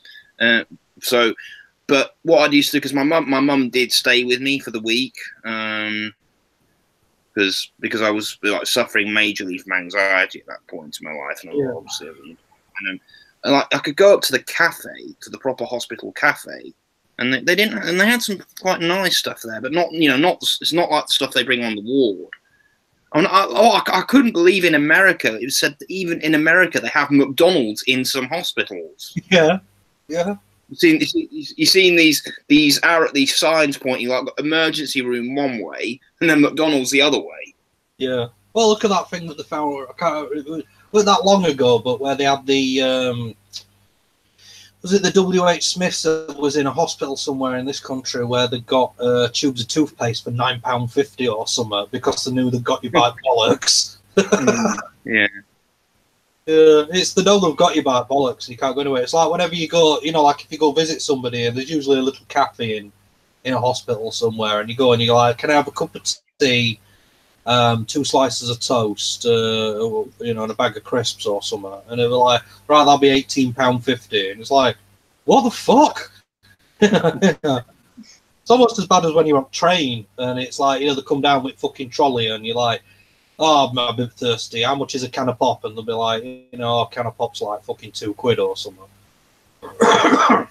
If you want to, here's an interesting story about hospitals. I heard this from basically someone I know. Their mum is a nurse and she works at the Hull Royal Infirmary, which is like the main hospital in Hull. And a couple of years ago, when Pokemon Go was massive, when it really just started, they in Hull Royal, they had massive problems with kids, running around the hospital trying to catch them. Like, playing Pokemon Go. Yeah. And I got told by my mate's mum that she works in the intensive care wards, and one day there's a load of knocking and hammering on the secure door to the ward. There's a load of kids outside, and she's like, "What are you doing here?" And I'm like, "Can you let us in? We want to catch the Pikachu that's in there." He's like, "No, you're not coming in. This is intensive care. You can't walk around here." But it said literally the amount of kids that would wander around this hospital looking for Pokemon was just crazy. Yeah. Well, they have the same. There was one, I think it was in America, where they've got kids going into like churches and funeral homes and stuff like that. You know, like while there's a funeral going on, and have like people walking in with a phone in their hand, going like, "Oh, sorry, I'm just playing Pokemon Go." You know, Isn't there an actual video of that actually happening? Someone walking through a funeral playing it. Something like that. I know there's a video knocking out about a bloke who's out playing Pokemon Go in, I think it's Central Park in New York. And as he's walking around, he's streaming it live as he's playing it, and somebody fucking mugs him. Yeah. Oh, God.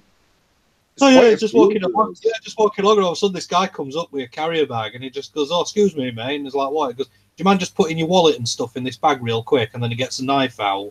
Yeah, bloke's like, bloke's like, "Oh, all right." Yeah. Yeah, there's quite a few of them actually, because this is actually one of the reasons why I would never, ever, ever walk around on a night with my phone in my hand.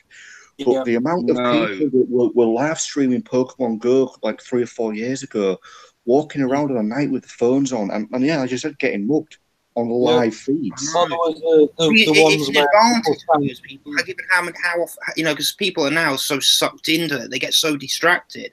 It's like people running out in the middle. Even some of my mates who were the same age as me were playing it, and they nearly got run over by blinking cars because they don't look where they're crossing. They don't look at the roads when they're crossing and stuff. Yeah. I mean, well, they've had people finding like fucking dead bodies and stuff as well, aren't there? When they've been out looking, and there's like, "Oh, there's a Pokemon in that bush. Let's go and see what it is." And when they get there, it's like, "Yeah, there's a Pokemon there. There's a fucking rotting corpse as well." Yeah, there's been some weird stuff that's happened with people playing that game. I know there was one where somebody fell down into a, oh God, what was it? Not a storm drain.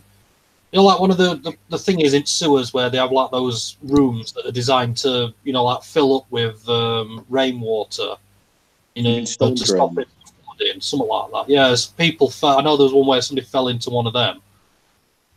So they were like walking along, not looking where he was going, and then went wee blop. Yeah, I've heard stories of people somehow ending up in like restricted areas. Yeah, playing it. Ended up in restricted areas. Wandering onto an airbase or something. I've been fucking nice. What? We've arrested you for espionage. What do you think you were doing on the bed? Oh, I was chasing a fucking rattata or something. There was also in the early days of it, there was a lot of people, as you say, getting mugged, but a lot of people who were getting mugged were being caught out in traps where people were setting up lures. Yes. Yeah, there were people setting up like, was it poker stops or something, basically, where you'd stop, and I don't know what it is. I've never played Pokemon Go, but I know it's got some benefit to stopping there in game. It gives you like content for the game, like Pokemon. Yeah, people were setting them up, and people would just wander along, and all of a sudden they'd find it, like, give me your wallet. Yeah, there was actually it was actually happening in Hessel where I live. In the early days of Pokemon Go in Hessel, there's a park in the centre of Hessel, and it's not the kind of place you'd really want to go on a night on your own. And what was happening in the early days of Pokemon Go, people were setting up basically these Pokestops in the middle of the park, but they were always setting the signals off at like 2 a.m. Yeah. And I don't know if anybody was stupid enough to go there at 2 a.m. looking for Pokemon, but I mean, because I did play Pokemon Go for a short amount of time in the early days of its release, and I remember my phone pinging at 2 in the morning. It's like, what the hell? It's like Pokemon spotted in this park. It's like, I hate going there at 2 in the morning. I hate daft. Yeah.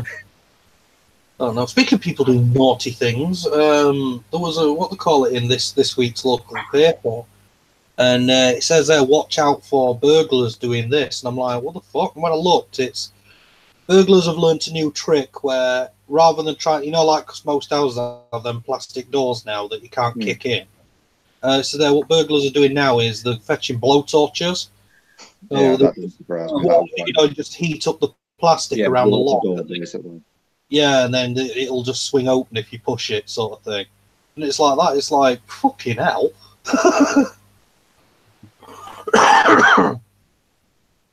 People doing naughty things. Oh. But yeah, so I don't know. Oh. Oh. So yeah, anything else? Don't know if I really got anything. I'm gonna say I don't know anything else. I've not been keeping up on things. We're not being very well. The only thing I've looked at properly is the whole thing with Vic Minimina. Well, at the moment where I live, there is a bit of basically a local girl's gone missing, and there's a hell of a lot of search going on with the local police. They're really out in force. It's a bit of an odd story. I don't know if you heard about it, Carl. But basically, what's happened is about 5 days ago, a local girl went missing, and what's happened is she was dropped off outside of a house by a taxi, which was confirmed. The taxi driver confirmed all this. She didn't go into a house. CCTV catches her about 20 minutes later sitting at a bus stop, and by this point it's about midnight. While she's sat at the bus stop, she's a random person pulls up and asks if she's all right. Then they speak for a while. Then the person drives off. Then the last images of CCTV show her walking away from the bus stop, and that's it. And she's been missing now for 5 days. The last thing I heard in the local news was a Polish man, a butcher, I believe, has been taken in for questioning, and at the moment is being held on suspicion of abduction. But that's the last I heard about it. And it's just a bit odd, though, because it's like, why didn't she go into a house? Then she was seen 20 minutes later sitting at a bus stop, and then she leaves the bus stop and then just vanishes. It's really weird. So no, I don't know. I'm looking to see if there's anything on news about it. But is it a teenage girl? No, she's in her early 20s, and she's 21, I believe. Yeah.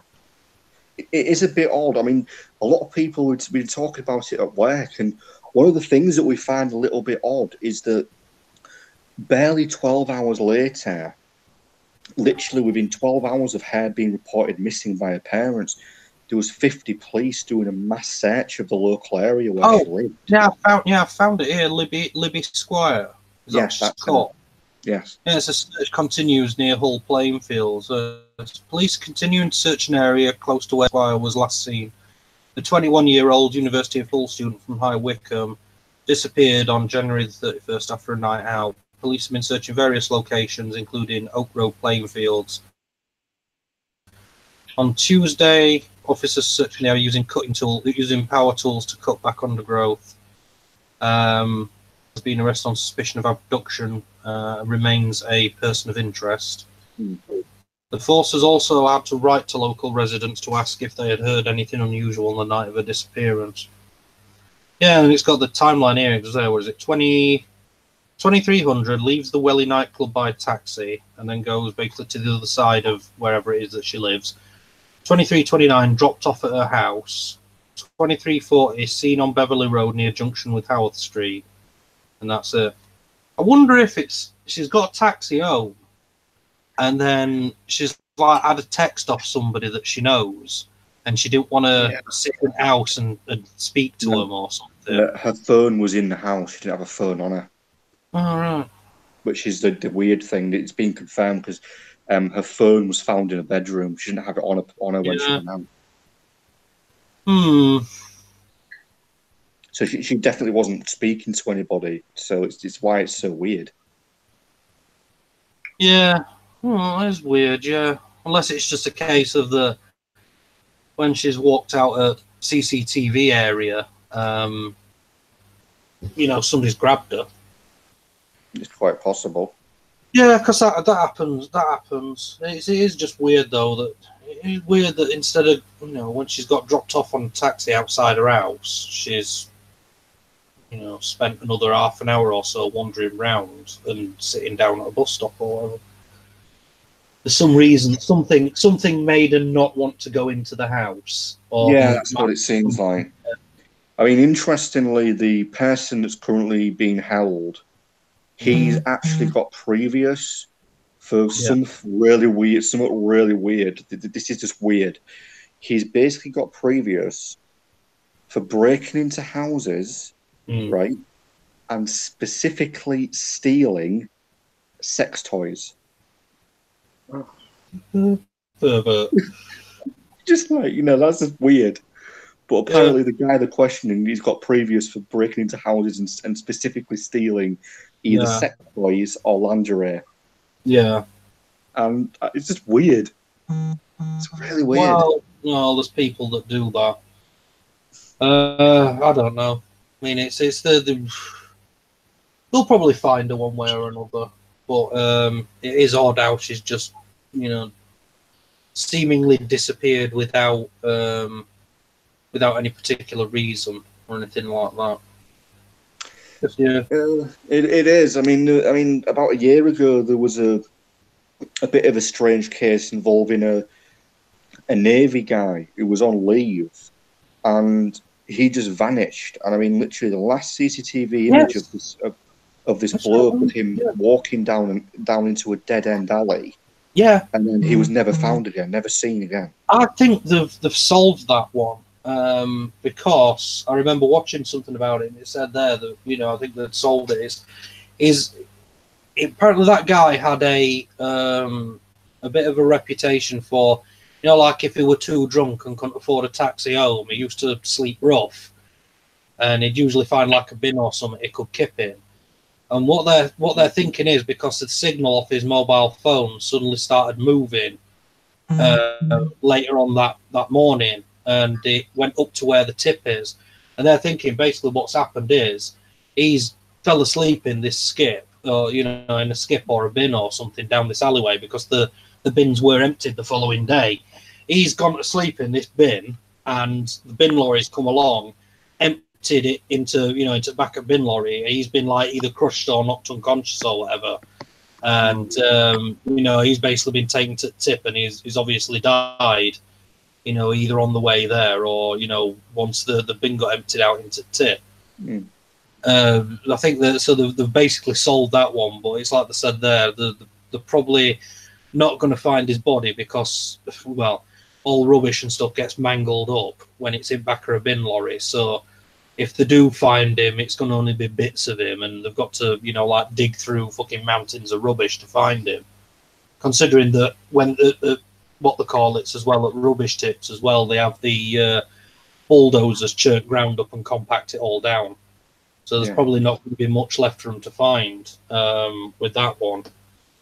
But yeah, that's the thing. I mean, there's the other one as well with the guy that went into a nightclub, and all exits of the nightclub were covered by cameras, but he was never seen again. The last footage they got was him going into the nightclub, going through reception area sort of thing, paying to go in, and then going into the bar area, and that's it. That's the last I've got of him. They've not got him leaving through any, either through front door or any fire exits or anything. And it's like I said there. So where's he gone? And if how did he get out? Because obviously when club closes, they they do a check round to make sure nobody's hanging about, sort of thing. So they didn't find him hanging about, and then obviously the nightclub closed at night, and nobody exited the club after it was closed. So something's gone off. Yeah, it's weird. Yeah. There was another one. I say a weird one. I think this one was kind of solved, largely because it was about the only logical answer the police could come up with. It was a few years ago, but a young girl and her friends went to a concert, and basically this girl in question, just before the concert was due to start, she started feeling ill. And eventually she just told her friends, look, I just don't think I can do it. I just don't feel right. I'm going to go home. Yeah. And the next morning, her body was found 20 miles away in a field by a farmer. It basically, post-mortem shows it was natural causes. Yeah. And CCTV images show her leaving the stadium, obviously before the concert started. Yeah. And getting into a taxi, and the theory is that she died in the taxi, and the taxi driver panicked and just dumped her body. Yeah, just dumped the body. Yeah, that's probably what it is. Because if she weren't feeling very well, just saying, "Oh, I'm not feeling very well," could be anything. Anything from, I've got a bit of a cold coming on, to, oh shit, I'm going to have a fucking heart attack or something like that. Yeah, so I would say that's plausible. I mean, what's the other one? It was a disappearance that started, I think it was in the early 60s, and it was two girls were going to a party, and they were driving up a road, and there were some lads in a car in front of them that were sort of like showing them the way, kind of thing. And then when they got to the party, the girl's car behind them had disappeared, and they thought like, oh, we'll just, obviously they didn't want to come, they changed their minds or whatever. And then next day, these girls hadn't turned up, so they did a search and everything, and they couldn't find them anywhere, and they were just listed as missing. And I think it was like 40 years later, somebody was like fishing in a lake that was near where they were, what they call it, and the water had gone down, and they could see a wheel poking out of the lake. So they went and told police, and police came along, and they found this car that the girls had been in, with both the bodies sort of rotted away, but sort of still sat in the seats with the seatbelts on in this car. And they said they've figured out what it is they must have, because it were dark, they've like took a wrong turning and drove off a cliff and ended up in lake or something. Like one of those weird missions. There's a couple of them being. There was one with was it Google Images? Somebody were looking at like a like a lake or something near where they live, and they noticed the outline of a car in the water, and then police went and dredged it, and they found this guy that had been missing for 30 years. Basically, somehow his car had ended up in lake, and he drowned. Well, do you remember the one about the European child who was kidnapped? Was it Natasha Cambush? The bloke kidnapped her and kept her for, I think, was it 16, 18 years? She escaped from a police station one day.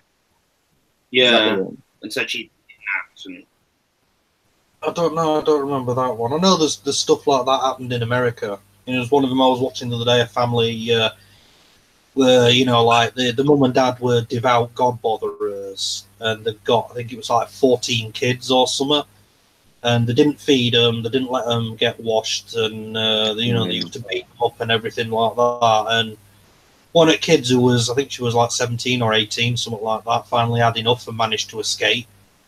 And she got to a police station, and when she first run in, like, because of how thin she was and how undeveloped and everything, they thought she were only like fucking 8 or 9, something like that. Yeah, I heard about that.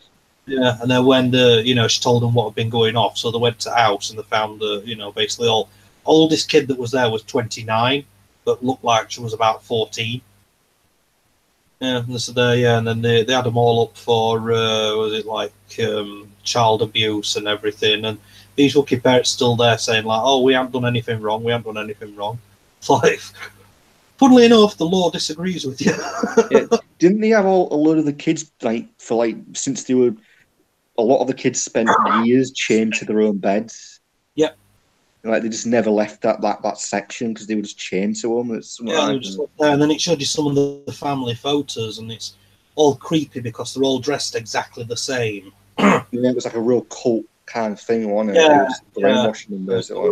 I mean, there was one picture, and it showed you of the parents had got, well, they got married, obviously, but then they'd gone to, I don't know, Las Vegas or something like that to, you know, like renew the vows sort of thing. And they're all there, like in this photo, all dressed the same and everything, and it was like, oh, weird. Some fucking weird people.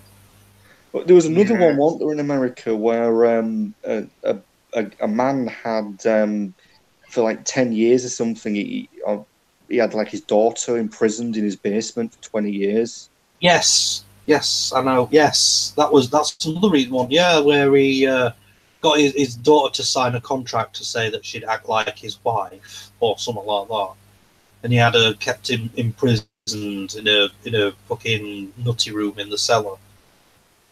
There was the other one as well with the girl that had been kidnapped when she was only like 14 or something by a bloke and his missus, and you know, like it was basically like, you know, for sexual gratification they wanted a slave or something, and she ended up having like about 2 or 3 kids to this bloke, and eventually, or after a while, decided, you know, basically they thought they brainwashed her enough that she wouldn't run away, so they let her, you know, go out and about and things like that. And I think first thing when they let her, you know, like proper let her off the lead without supervision, she went straight to the nearest fucking cop shop, and it were a girl that had been missing for like, oh god, I think she'd been missing for like 10, 15 years or something. And she just walked into a police station and just said to her, "My name is whatever. If you look on the National Missing Persons database, you'll find me down as being abducted in like 1996 or something." Yeah, I think this isn't an abduction one, but one of like the strangest stories I've heard about was a man who basically suffered complete amnesia, and his first memory was just suddenly standing outside a hospital. He literally just wandered into this hospital and had no memory of who he was, and it was just a case of no one knew who he was either because he had no ID on him. It took him like weeks to find out who he was. Yeah, there's been a complete amnesia. I know there was one where a guy he had no memory whatsoever, and he was found in a Burger King. And he didn't know what his name was, so he adopted the name like Ben, you know, like Ben Kingdom or something like that, because, you know, BK, Burger King. You know, and they eventually found out who he was, though, because he said, like, you know, things he could remember. He said, but he weren't sure whether it was true or not. You know, like he said, I think I used to live somewhere like round about here, you know, and so they went to this place where he said he thought he lived. Couldn't find anybody that knew or like that, so he carried on living there, and then they did like a DNA search on him, and it eventually found that his name did have the initials BK, but it wasn't what he said it was. It was something completely different, but his initials were BK, and he'd not lived in the place where he said he thought he lived. He lived somewhere that sounded a bit like it. So, you know, like he'd sort of got vague memories of stuff, but not, you know, not enough to thingy. And it took them a few years to figure it out, you know. And it's like I said there, he's had what do they call it? Some sort of amnesia that had happened to him, because he didn't have any idea or anything on him at all. And so there, basically, what I think it is, he's had like a mini stroke or something. Yeah. Eventually, did his memory start to come back? No, memory didn't come back at all. He had to relearn everything. But they said there, it's the thought of what had happened is he'd gone somewhere like on holiday or on business or something. While he's been there, he's had like a mini stroke, and, you know, because it's left him a bit confused. You know, he's gone out, he's not picked up any of his, you know, like ID or anything while still in a daze, and he's been walking about, and you know, like looking like a tramp sort of thing, so people didn't take any notice of him. And then when he's eventually sort of come round, you know, a couple of days have passed, he's been sleeping rough or whatever, and he ain't got a clue where he is or who he is. And then he noticed like a Burger King, and the letters BK sort of set something off in his head. So that's why he went into Burger King. He said that's first thing he remembers was walking into the Burger King. He said the only reason why he did it was because he saw the letters BK and it meant something to him, but he didn't know what. The weirdest one, though, people found was the guy in Australia that, they found him dead on a beach. He'd got no ID or anything on him at all. Nobody knew who he was, and the thought was that he'd got a piece of paper that had been ripped out of a book that had a section of a Persian poem in it. And they're like, they've got no. This happened in like the 40s, and they've still got no idea who this guy is. Yeah. Well, so it's funny how shit like that happens. Well, again, there's some people that disappear and they do it on purpose because they want to get away from stuff. Yeah. Yeah. I mean, there was one I was watching. A woman just disappeared out of the fucking blue, and then they were like, convinced that she'd been murdered or whatever. And then I think it was 35 years later they found her, and she buggered off. She packed a bag and fucked off. And she'd set up a new life for herself, under a new name and everything like that somewhere else. And it's just that she said there she didn't want to, there was like family problems and she didn't want anything to do with it, so she just packed a bag and fucked off. Yeah, I think one of the real ones I know about, which I know was eventually solved, it took 30 years or something to solve it, it was in a little kind of town in the UK, and this was in the early 80s, and a local schoolgirl was doing a paper round, and the last time anybody saw her, she was riding a bike, doing a paper round, went around the corner, and the next thing you know, somebody comes walking around the corner, and all that's on the road is a bike. She's just gone. Yeah. And I think about 30 years later, they charged somebody with a murder, but they never actually found the body. Oh. It was a really weird one. Because, like I said, she just vanished, and all that was left was a bike. But they did charge somebody with a murder 30 years later. Yeah, I bet you that was what they call it, like somebody driving around in a van and saw a little girl and like follow her, and then when she went round the corner, they just jumped out, grabbed her, and threw her in back at the van. Yeah, I think it was something like that. Like I said, they never actually found the body, but they did get somebody for a murder. Well, there's a lot of them that have done that now, where it's old cases that found out who's done it because of DNA evidence. I mean, look at what they call him? Is it Levi Bellfield? And he were in prison for murdering, I can't remember what it was Millie Dowler or something. And while he's been in prison, they've done DNA tests on things and found that he's murdered God knows how many other women as well while they were, before they got him for doing that. Yeah, I think I'll definitely say we'll probably never know how many people Harold Shipman killed. No. It's like, do you remember that story years ago? Like, it was 2000, before the before Holly Wells and Jessica Chapman thing. That. Yeah. There was a missing teenager called Leanne Tiernan, who they lost, and her murder got solved. I think within a year. They found the bloke who did it because he was keeping her body, but they found out when they looked through his records that he'd probably been doing the same thing to other people, to other teams, but they're not sure how many he probably had done it to, but that he'd been linked to other missing cases. Yeah, I'm going to say there's quite a few of them that they've said people that were under him have died under suspicious circumstances, but they may not necessarily have been linked to him. But one thing that they'll never figure out because he fucking killed himself, didn't he? Yeah. Yeah. So I can remember he killed himself because if he hadn't, then his missus wouldn't have been able to claim money he'd got stashed away for her or something. Somewhat along them lines, isn't it? Well, like what they call it with Ken Dodd. Or Ken Dodd got married 2 days before he died, so that when he died, his missus would be able to claim all of his money tax free. Like Like, oh, what a lovely day for giving the finger to the tax man.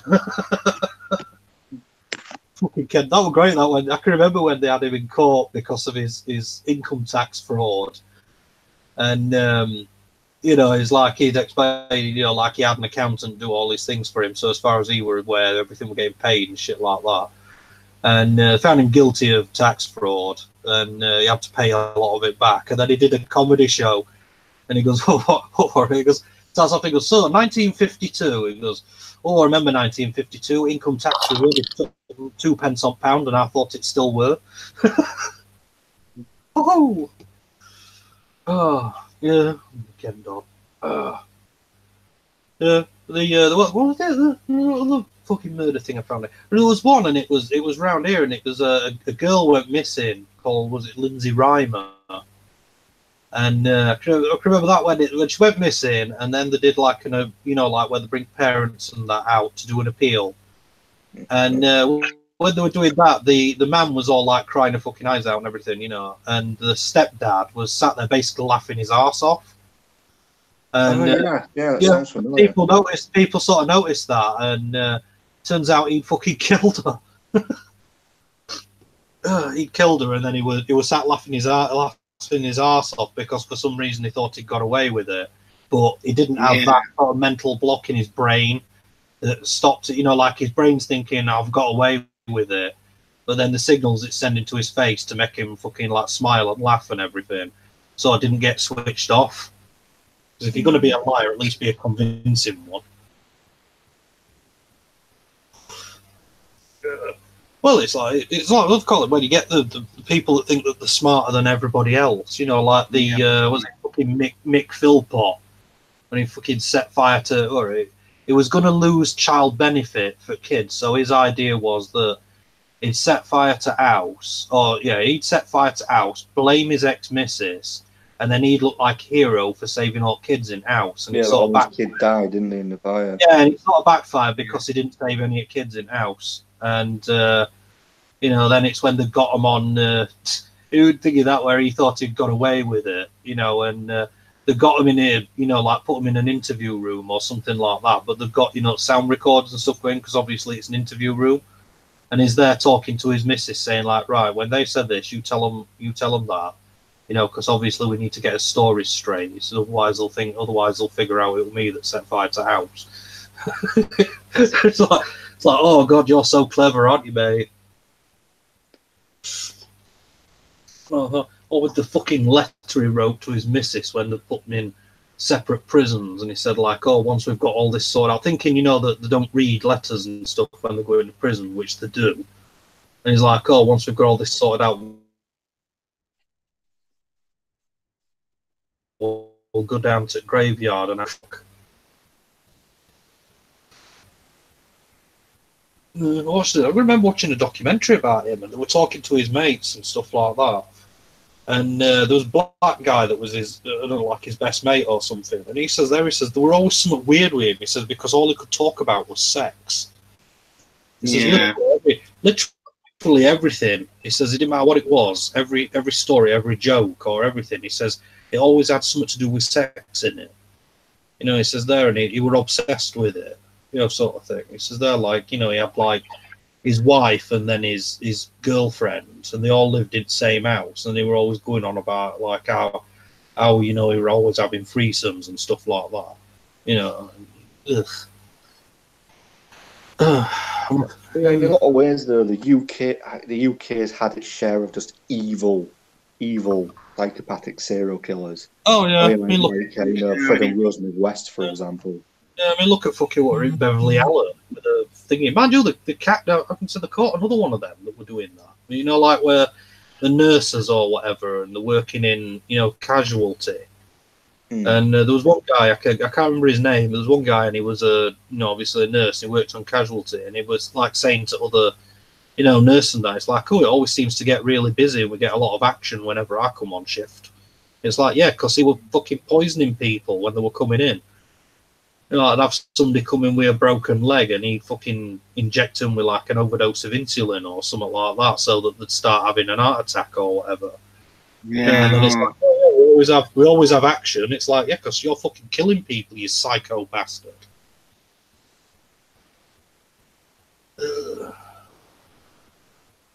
there are some weird people in the world. Yeah. What was that? What was that? This was a good one 3 years ago. You know, you said about the guy that got previous for like breaking people's house to steal sex toys. Yeah. There was a murder. I don't know if you can remember this. There was a murder where a woman, she was like sort of in her late 40s, and she'd been killed. You know, obviously she'd been murdered in her house, and they couldn't really find much by way of you know, by way of trying to figure out, you know, how you know it worked, sort of thing. And they said that, you know, they put pictures on, said, you know, we've got this evidence. She was found, you know, basically she was naked on the bed. She'd been murdered on the bed, and the only thing that she was wearing was a pair of blue high-heeled shoes. And so it showed you a photo of these shoes. And you know, for a while it kind of chugged away, and police didn't have any clue what was going on. And then one of her mates seen a photo of these shoes, and all these shoes are sort of like, you know, like old and dirty, and, you know, sort of like from 70s sort of thing, and scuffed up and all that. And she just said to police, she goes, them shoes don't belong to her, you know, or didn't belong to her. And they said, what do you mean? Because, well, she always took pride in her appearance, so she wouldn't have a pair of shoes that was like old style and all dirty and scuffed up and stuff. So when they looked at it, and it turned out what it was, this guy was, he was into, you know, like women's feet and women's shoes. And he'd had quite a few things before of being arrested, you know, like for nicking, you know, like nicking women's shoes and stuff like that. Breaking into their houses to nick shoes and stuff. And apparently on this one night, he'd like been following this woman for a while, and he broke it, you know, like he broke into her house with the intention of just raping her, and he brought his own shoes along for her to wear. So he basically brought the shoes along, raped her, killed her, and then fucked off and left the shoes behind. And he's like, so then they found out, and it was the, you know, his weird foot fetish that gave him away. Yeah, and how was the guy I'm thinking of? There was I think his name was Ted. No, it wasn't him. I'm thinking there was a serial killer back in like I think it was like late 70s, early 80s era in America, and he was only caught because when they were doing basically the police were doing a search in the area for basically a girl who was one of his victims, and a police officer went round this bloke's house, just, you know, doing his usual rounds, asked if he could, you know, just use his loo. And when he was in the house, he picked up on the smell of decomposing bodies. And it turned out the guy had 30 bodies underneath his floorboards. Oh, fuck. That's Ted Bundy? Oh. It might have been Ted Bundy. I can't remember the name now. I think it was Ted Bundy. I was going to say, I know there was one where there was it Leonard Lake. There's these two guys. One was called Leonard Lake, the other one was called Charles Ng, and they were both fucking frothing psychopaths. And what they've done is they bought like a cabin out in the middle of nowhere, and they were setting it up as like a, you know, basically like a sex dungeon. And what they were doing was they were basically kidnapping and murdering people, including like, you know, his own relatives and stuff like that. You know, and then the women, they were basically like, you know, raping and torturing them to death, sort of thing. And the reason they got found out was because the guy, Charles Ng, he was a kleptomaniac. You know, it's like if he saw someone and wanted to nick it, he couldn't stop himself. So they were doing something, you know, like, and he'd gone down to shops and he saw something, I can't remember, like a tool or something like that. And he tried to nick it, and, you know, the guy who owned the shop spotted him, knew who he was, and, you know, like, police come, you know, he rung police and said, you know, I've just had this guy, you know, he lives locally, he's just tried to nick this fucking tool from me out, from my shop, sort of thing. And the other guy, Leonard Lake, come to the shop and offered to pay for it. You know, he said, like, well, you know, no hard feelings, I'll pay for it, and we'll call that. And bloke says, like, oh, sorry, mate, I've already rung police, you know, they're going to want to come and see you. So Leonard Lake, basically, they both tried to escape, you know, basically, like, chucked a bug out bag in back at car and tried to make a run for it. Police come to house, found his like fucking sex dungeon or whatever, and loads and loads of evidence, you know, like where they videoed the Sens doing things to people, and stacks of fucking paperwork that they've stolen off people that they've murdered, you know, like driving licenses and things like that. And I think Leonard Lake killed himself, but Charles Ing tried to fight it in court, you know, saying, "Oh, none of these murders were anything to do with me, you know, it was just him." And they were doing one of them things, you know, like where in court and is like adding, you know, like requests to the court sort of thing, you know, to try and you know, try and delay making a decision. Like, they were doing that, and eventually the judge just basically said to him, like, "Stop taking piss. You did it. You know, you fucking, you know, go in for chair or whatever." It was like sick though. Some videos that they had, you know, like some videos are online. You know, like, but obviously with all the gory and the thingy rape bits cut out. And, you know, like, they got, like, a woman chained to a fucking table and saying to her, like, you know, obviously you should know by now that you're not going to be walking away from this all right, you know, and basically we're going to do stuff to you, and you know, if you try and resist, it'll just be worse for you and stuff like that. You know, it's the video the Sens doing all this shit. It's like, then they thought, oh, well, we'll get away with it. Ugh. Yeah, there's in all honesty, there's a hell of a lot of videos you could find online of just some weird stuff. Yeah, there is. Yeah. Oh, I'm just gonna have to nip to the toilet. Oh, shit.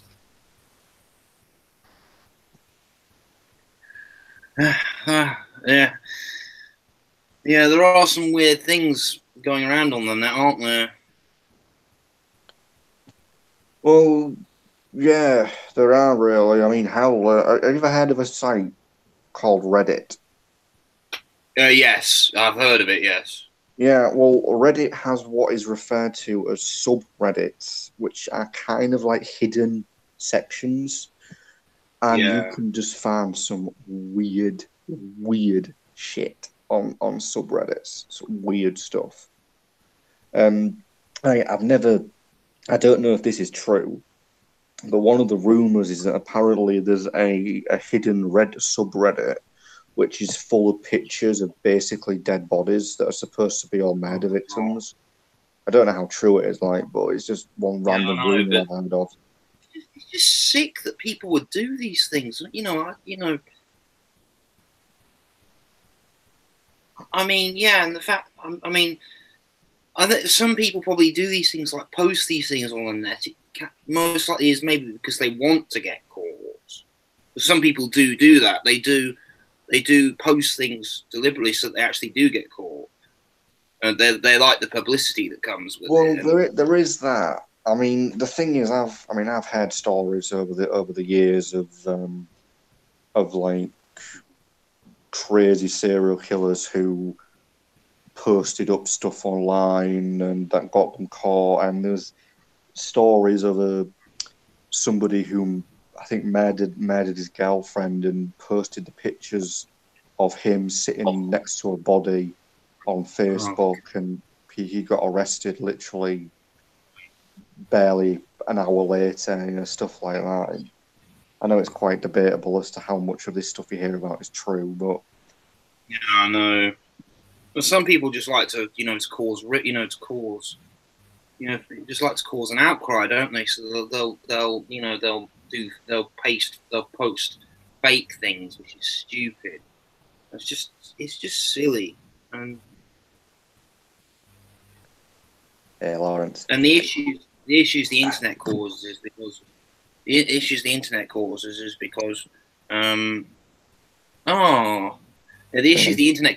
sometimes they'll have to spend a lot of time finding out whether it's true or whether it's false or whether it's fake, if it's a scam of some kind. And then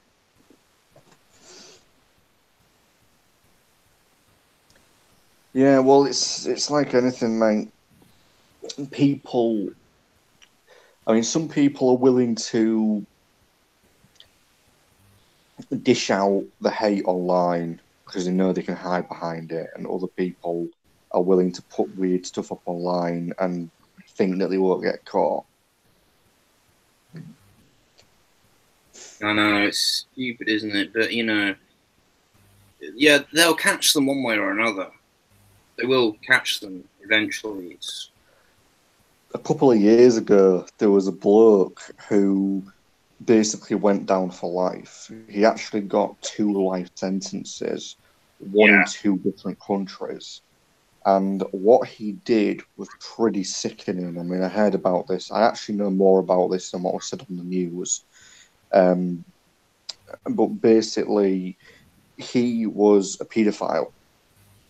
Yeah. And he kidnapped a 10-year-old girl and did a video live streamed onto the internet of her being raped and murdered. Oh, and geez. he was basically caught because he was in the video. And I know. it turned out that this guy was responsible for rape and murders of other kids. And he basically went down for life. But he got caught. Well, we should be. I mean, yeah, people like that, sickos like that, just put a blinking rope round their neck. Please be done with them. Well, from what I understand, he's like I said, he's got double life sentences. Apparently, he's going to serve something like 20 years in an Australian prison, then 40 years in some other prison. But there's kind of a lot of debate as to whether or not he'll live for very long, because, you know, he'll probably get killed. People like that don't live very long in prison. I mean, are they? Was he actually a British bloke, or was he an Australian bloke, or? I believe he was Australian, because I know he was arrested in Australia and charged in Australia.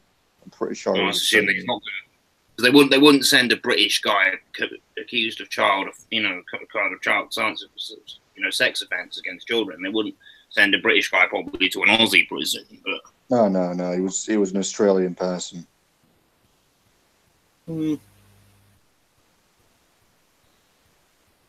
How are you, Carl? Sitting in the dark. Meh. Oh. I say I started what they call it feeling a bit rough again. Started feeling a bit rough again now. Mind you, it's midnight nearly, so as usual, because you always start to feel worse at night. Yeah, I mean, the thing is, I'm on the citalopram medication, and it does a good thing, but it can actually mess up your blinking sleep pattern. Yeah. And if I'm thinking about soon heading back to work, I'm going to have to do something about it. I think I'm at a phase now. Next time I see my doctor, I'm going to say, can I please reduce? I'm going to ask if, can I reduce the dose? Mind you, they did that with me. I said about it, and they just said, "Well, we'll keep prescribing it to you. Just take one like every other day or something like that, just to see how it's going." Because obviously, it's one of them tablets that it has to bleed into your system before it starts being effective. So if you come straight off it, it can cause more problems. So I know they said to me, just take one tablet every other day.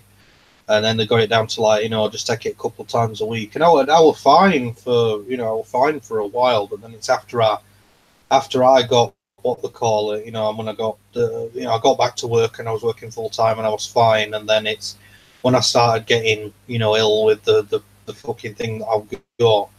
It's I had to go back on them again because it was, like I say, it's just where you get your your mobility and everything taken away from you that quick when you're that used to. That used to being able to, go out and about and stuff. It just hit me, and then you put me on them. I take one a day now, and I've been doing for years. Better that than fucking trying to kill me, then, or something. Mind you, then again, it's when I was off the medication, my sleep didn't change. I still had trouble sleeping at night anyway. But I think I've had insomnia since I was random insomnia since I was, you know, like a nipper sort of thing. Sometimes where I can't sleep at all, sometimes where I'll just get like 2-3 hours and then fall asleep during the day and everything. So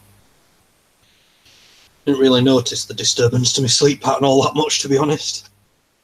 Yeah, I mean, it started happening to me soon after I was put on the medication when I was in my full-time job. Job I was in, but I had to cut the hours by one day, and I found myself having to sleep a lot during the meals. So I was like, you know, shit. And I was like, but the thing was, I mean, sometimes I can be, you know, a bit. When I've been silly and forgotten to take medicine for the day. So sometimes it don't make a difference. Sometimes it does. But yeah, see, I take mine in the morning. Yeah, I do. It's as soon as I get up, I take me antidepressant, 2 pain tablets, my diabetes medication, and then when I have my tea at when I have my tea at night, I have to take another different sort of diabetes medication, and then I just have painkillers, you know, just during the day whenever I feel like I need one. And it's like I say, I sometimes forget, but it's like I know when I forgot to take my painkillers because you know, it's like I feel like shit and everything. But sometimes I get a thing where I'll get right giddy. I don't know what that is, you know, like when I'm like full of energy and giddy and everything.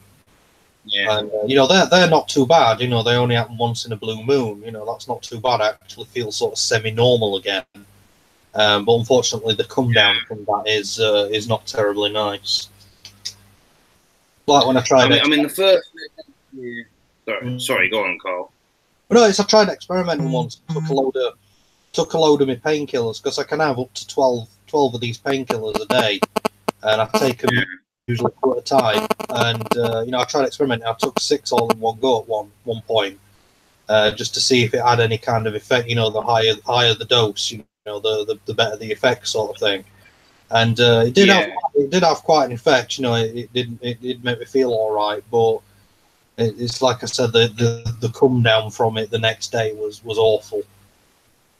So it's like I said, I can't recommend abusing prescription. No, I mean, you know, I suppose it works to kill the pain, but it's going to have, you know, having that many at once probably would have a side effect, wouldn't it? Yeah. It's like I say, it made us all giddy and that, but then as soon as it went down, it's like I say, it just went back to being, you know, tired and what they call it. Yeah, it's not. I was thinking. I mean, it's not.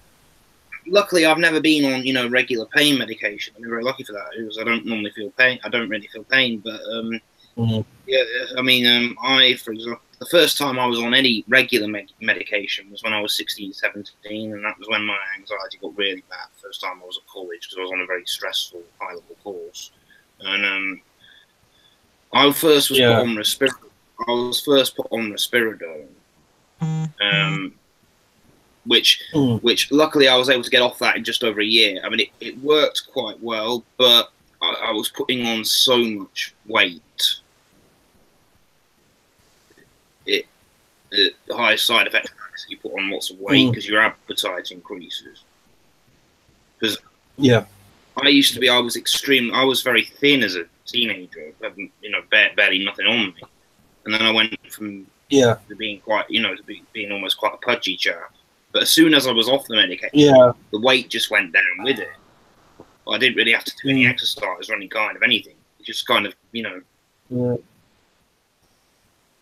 Oh, jammy bastard. I don't really. It's like I say. I mean, my weight's been constant. I've never really been thin. I was when I was a nipper, but then as soon as I have my growth spurts and stuff like that, I put weight on. So I've never been really, you know, really thin sort of thing. But it's like I said, tablets Artec make you gain weight. Which is something else they said about on my fucking PIP thing. It's like they said, oh, doesn't eat much, which I don't, you know. And but it appears to be overweight. It's like, yeah, I did tell you, you know, my medication makes me gain weight, you know. And it's like, why are you obsessed with my weight, you fucker? Yeah. Oh. That's what I said. See, lot know I might disappear any moment. My battery's about to die. Yeah, I'm gonna disappear. I think I'm gonna disappear anyway because I wanna lay down. So Okay then. Yeah, that's fine. All right then. Well, we can call it a night. yeah, Well, it's been great to talk to you both. Yeah, I've enjoyed it. Yeah, it's always good, mate. It's always good to have a chat. Yeah. Yeah. All right then, guys. Well, I'll say thanks to anyone who's watched us. Okay, we'll catch up with you soon. Okay. Okay, take care, guys. Pardon? Bye.